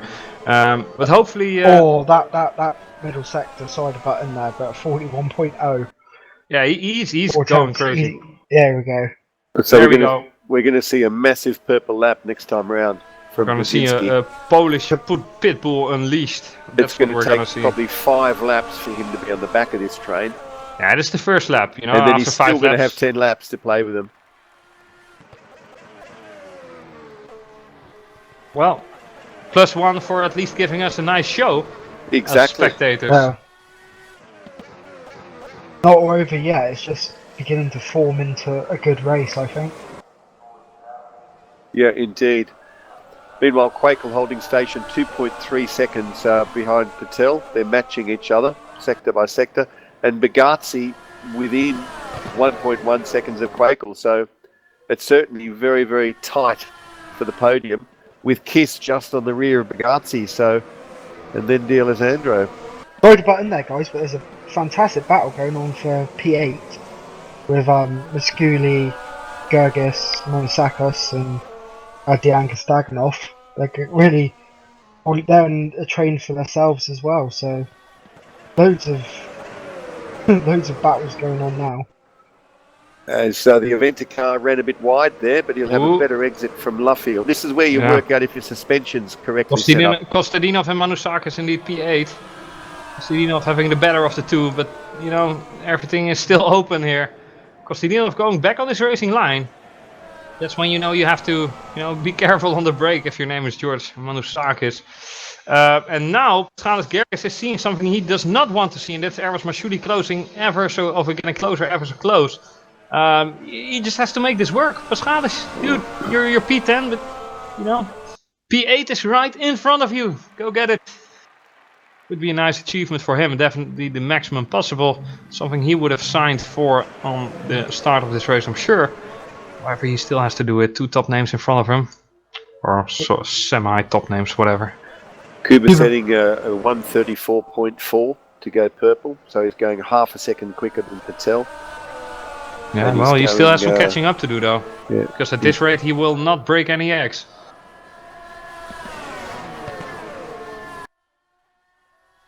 But he can't go all out, If he does every lap like a quali lap, then in 5-6 laps he has a problem.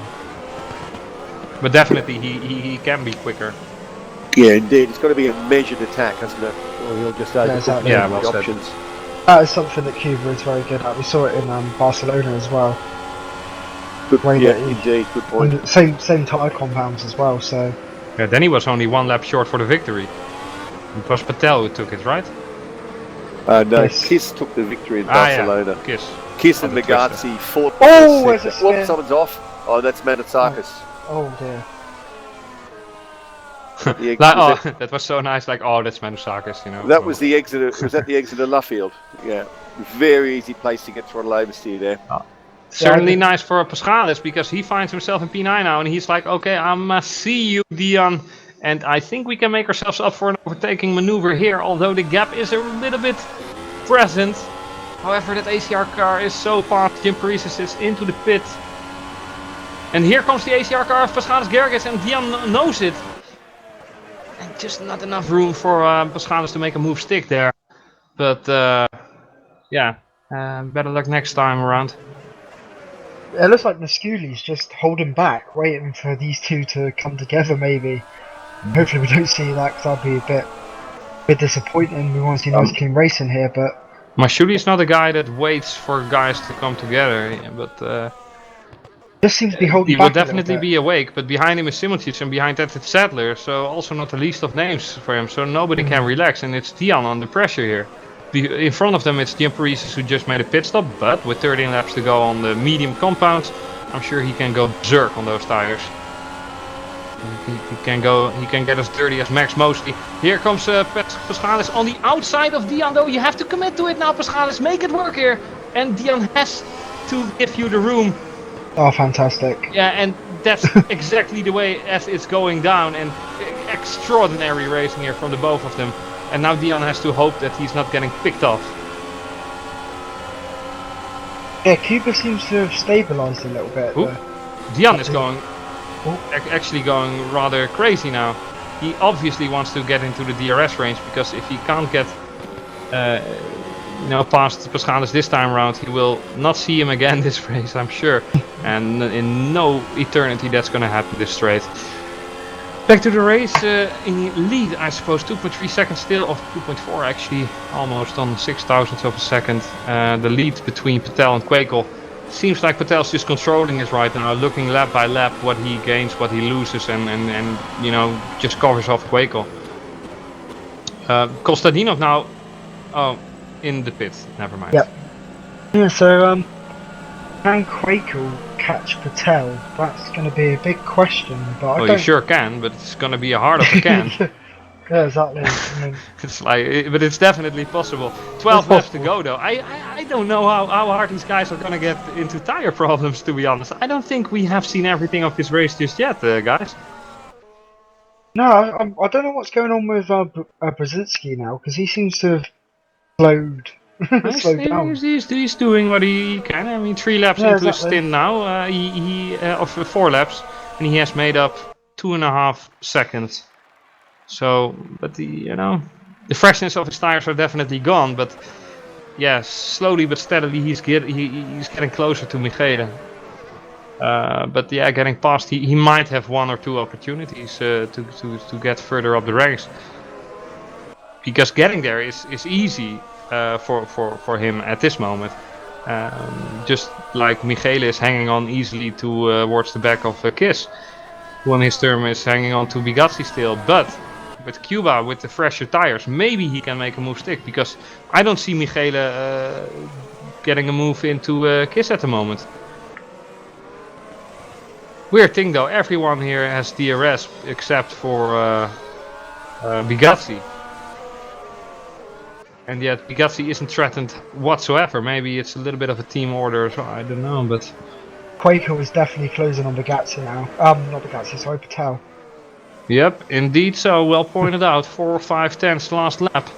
So this is giving... Dit geeft de burger hope. And this is giving the citizen hope, is what we say in Holland. Yeah, both Quaker, Bigazzi and Kiss were 4 tenths faster than... Oh, a bit of a slide there from Quaker, but managed to catch it again. But tenths separating them faster than Patel. Yeah. Set to 1, so has Patel got any tyre issues maybe? No, I think they all have issues with their tires, but they know they're all in the same tub of lard, in terms of tires, and they have to make this work, and whoever blinks first is going to lose the race. And that's the funny thing about this race here. We're all fighting about a few seconds of the lead, so anyone making a mistake right now, that's going to be the guy who loses out on everything. Statistically, you could put your money on Michele to spin out, but I think he will do anything possible to not get a repeat of his earlier mistakes in the season, because he lost out on a severe amount of points. Nevertheless, I'd rather see a driver go for it than a driver who's happy with P4. I'd rather see a guy fight for P3 if he can. Well, there's certainly 4 guys who are definitely going to be doing that, because when you look at Brzezinski, D'Alessandro, Kiss and Bigazzi, those 6 guys guys are actually all in the hunt for the bottom step of the podium. Exactly. Yeah, well, indeed, but you know, anything can happen. I mean, we have seen Quakel making a mistake earlier this race as well. I don't want to curse him or anything, but it can happen again. He just took out 3/10 more, so 1.5 seconds being the gap between him and Patel now. I don't think that Patel is, you know, holding back at the moment. Has to be said. I mean, if you in an amount of 3 laps lose 8/10, then there's something wrong. Oh, And exactly. again, half a tenth, but. Yeah, maybe Patel's struggling a bit with his rear tyres. I know it seems quite unlikely, but I don't know, but second one is remember these guys are just so darn bloody quick, and you Yeah, know they're giving exactly. it everything they have, and on that level of concentration, that level of determination, then you know slip up 1 or 2 tenths, and this time around it's Quakel who's got the better, but the past few laps he has gotten the better of Patel. Could potentially be a fuel thing as well. Nah, come on. Boost. Nah. Running Definitely low on not. fuel. No, these guys are much too professional for to have few issues. No way. Well, I don't see Patel generating worse tyre wear than Quakel. I really don't, No, because but he managed those options beautifully in the first stint. if you in fact, Quakel had a bit of a moment then into Brooklands. if you would people of see them with a fuel issue, they would just lift before the braking mark of a corner. They would let go of the throttle at 200 meters and brake at 70 meters or something, and just, you know, do it around that like they do in real Formula 1, but doesn't seem to be the case for him at the moment, and I wouldn't expect anything of that. All of the drivers have just set their quickest lap of race in the previous lap. Nice. Yeah, Yeah, the stakes are high, and this is actually a really high level of competition here. And these drivers are giving it everything they've got, and it's absolutely astonishing for me to see these drivers just training on. You know, just like a train, just going on lap after lap. And you know, we have seen relatively, you know, less action than expected with these guys being this close to each other. But they're all driving on their limits, you know, and nobody's blinking. So that's the beauty thing about it. Well, we seem to have 2 trains going on at the minute. We've got the battle for, you know, Yeah, first, Jarno second. Trulli now, heavy breathing. Yeah, Jarno Trulli's obviously racing in FSR, because we got, you know, the battle for the first between to 6, you know, first to 6. They're all quite close, and then you got the battle for 8th. There's 4 to 5 drivers there quite close to each other, so it seems to be getting a bit. Well, bit still close. more fun than to see Bono lapping everyone. Well, Brzezinski now 1.4 seconds off the back of this mini fight for P3 between Bugatti, Kiss and D'Alessandro, so Yeah. he's getting ever closer, and hoping Quakel- that their tyres are going to start to Quakel's go gonna away. Exactly, Quakel's going to get in DRS in a minute. And from our cameraman George, he said that Quakel used Boost 2, whereas Patel hasn't. So Now maybe- Patel squished you out. I'm sorry to undercut you guys, but we have not seen the best of this race yet. I guarantee it to you. Otherwise, write your complaints at Chris de Jong, @hotmail.com. But Jeroen is catching Patel here. He's definitely gonna catch him before the end of this race. Well, Quakel and Patel pitted at what lap? It was lap 29. 28, 29 is when they pitted. Yeah, lap 28.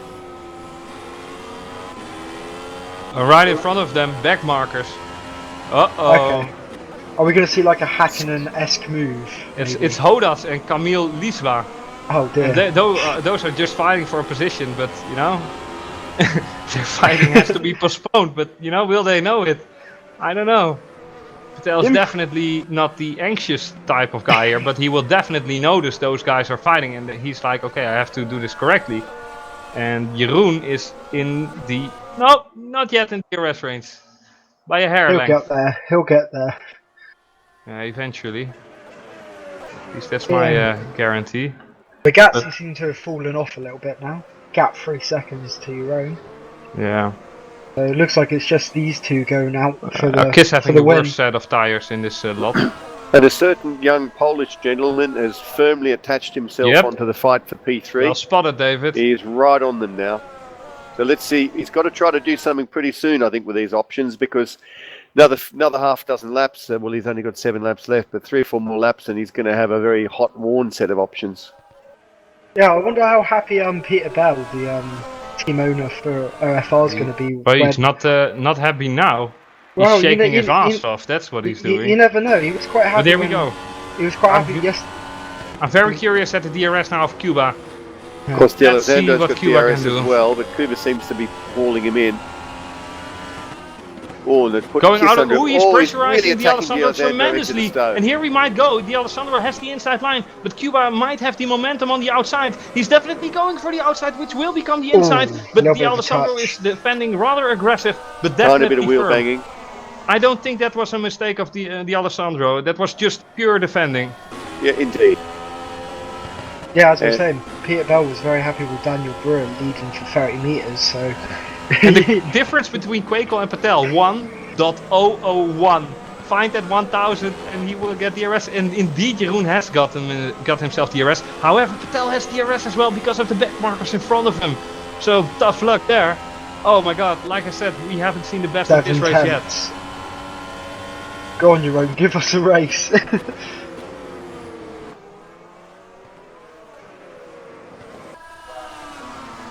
Dear God, here we go. Mohamed Patel closing up to the back markers here. Might be a lesson for some pro drivers how to let people by, or a good example how to not do it. However, they should be getting blue flags about now, and I don't expect any kind of problems. Mohamed Patel just picked up DRS again because of the back markers, but Quaker was closer. Yeah, and there we go. There we go. Anxious period for these drivers. Quakel even getting the nerves there to get a little bit of a slipstream behind Leiva. Quakel wants this as no other. Oh, Patel overshoots his braking point there a little bit. Patel is still in the lead, but Cuba has no chance of getting into P5 with the Alessandro for the time being. Maybe next time around. And Quakel still, but Patel and Quakel still have to get rid of Martin Hodas, who's doing a fantastic job for his battle for P16. Huh?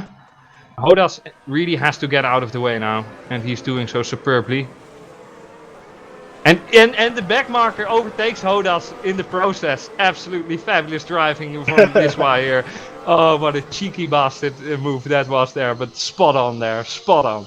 Was it a Verstappen Monaco move? Yeah, exactly. That was awesome. Yeah, with Bernoldi, that was with arrows. But yeah, Cuba now really getting frustrated, I assume. Does have a very big advantage in terms of tire conservation, and he's rather close. Just not yet close enough. Annoying, isn't it? Now we get into a situation where Quakel will only have DRS and Patel will not. So half a second being the gap between the two of them. This is going to be epic. This is absolutely going to be epic. I have no other words. Get yourself suited in here, because here we go.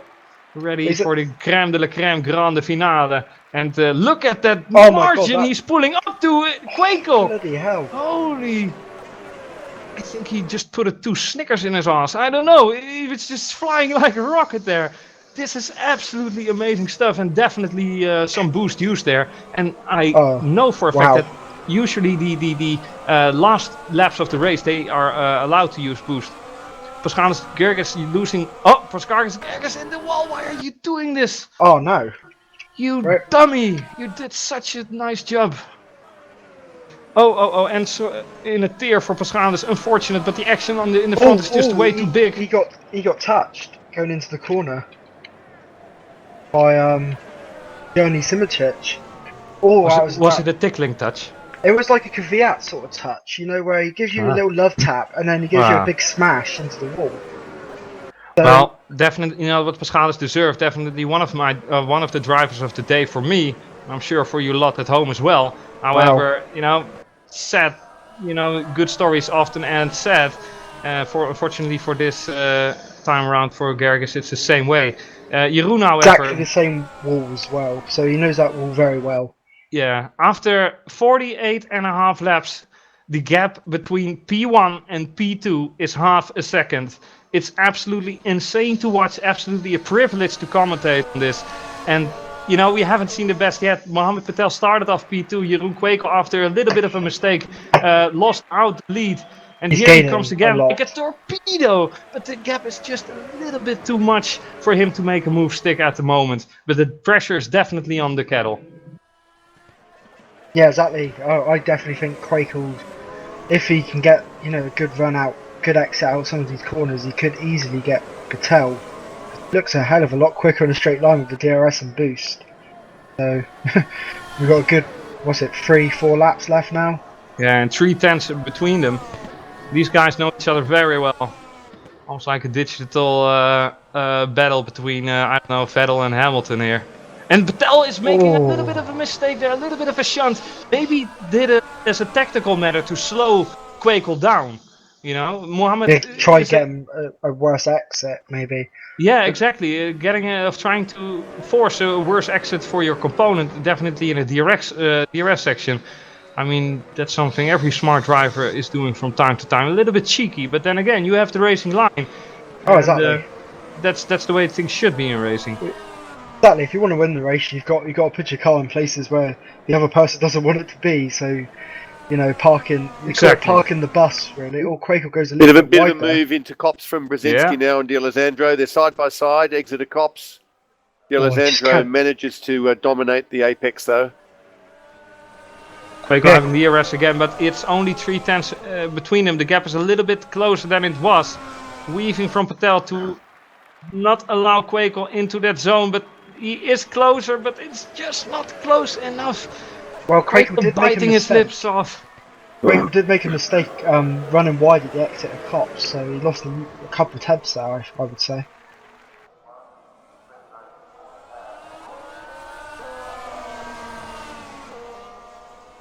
Okay, here we go once more. We have 2 more laps to go, and these guys are definitely going at a 25 points on stake.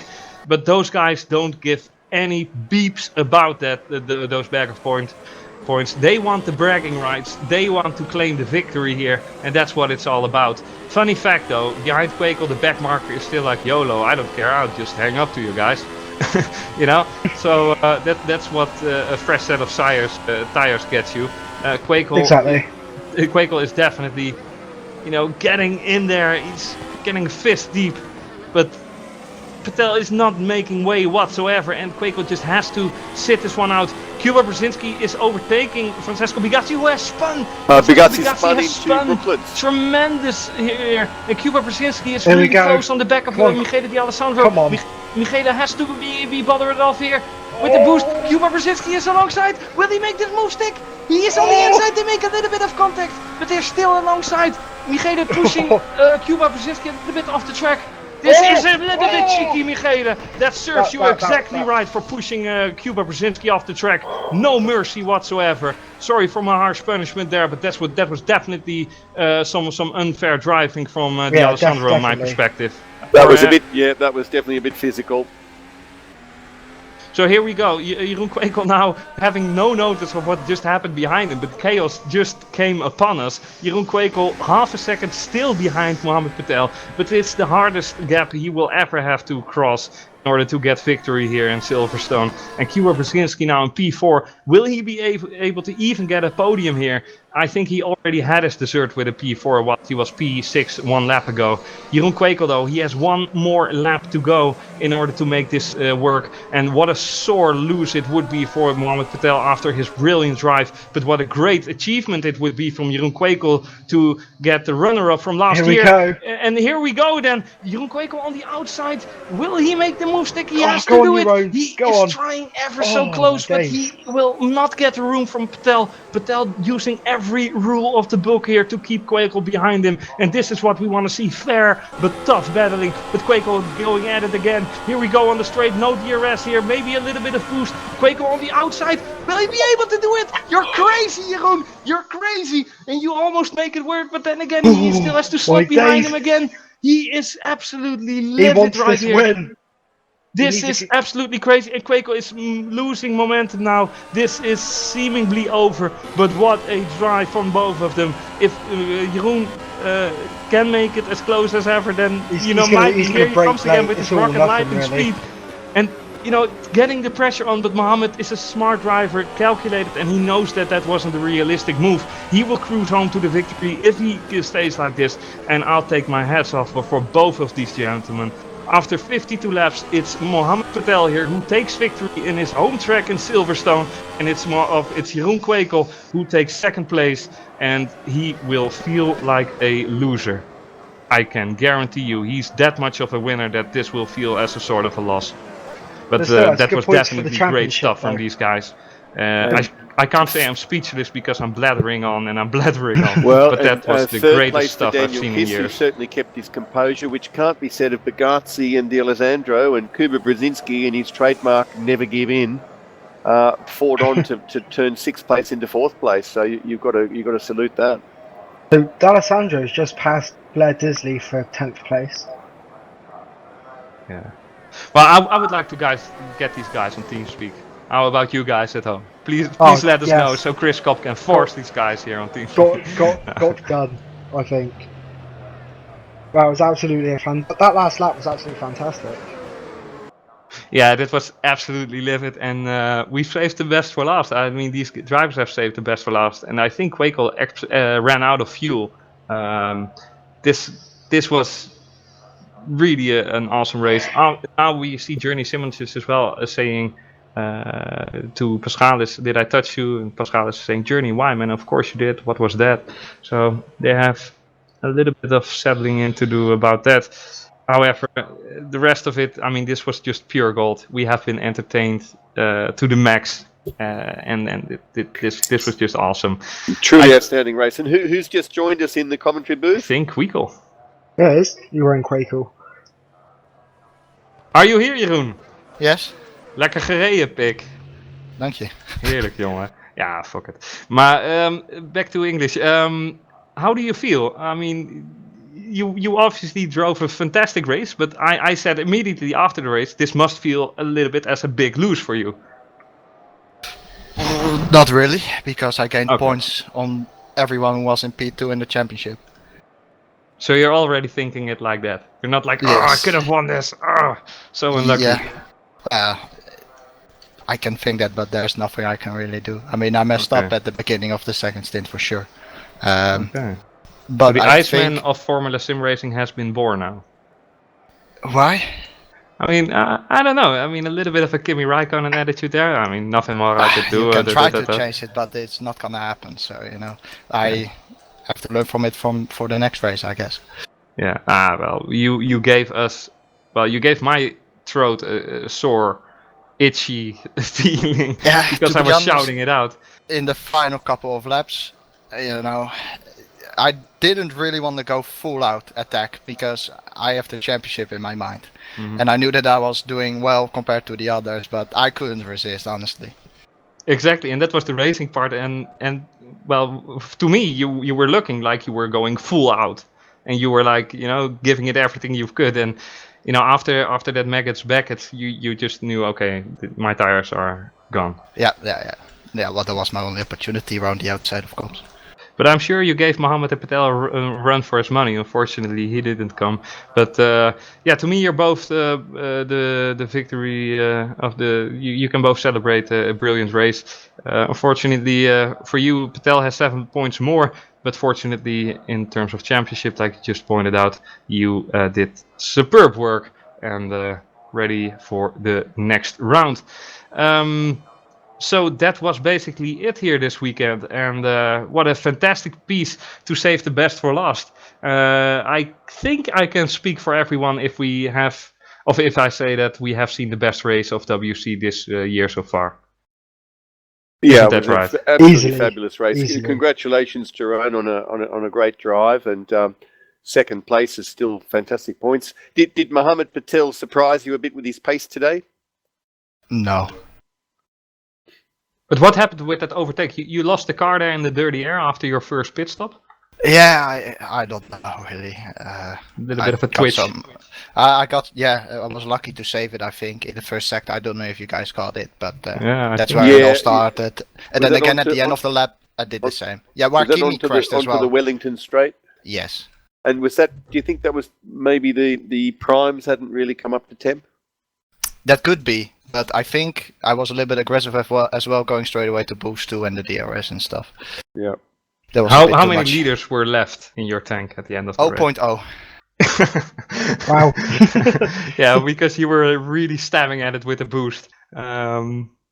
It was absolutely fantastic, and I think this will be greatly cherished by us all in our memories.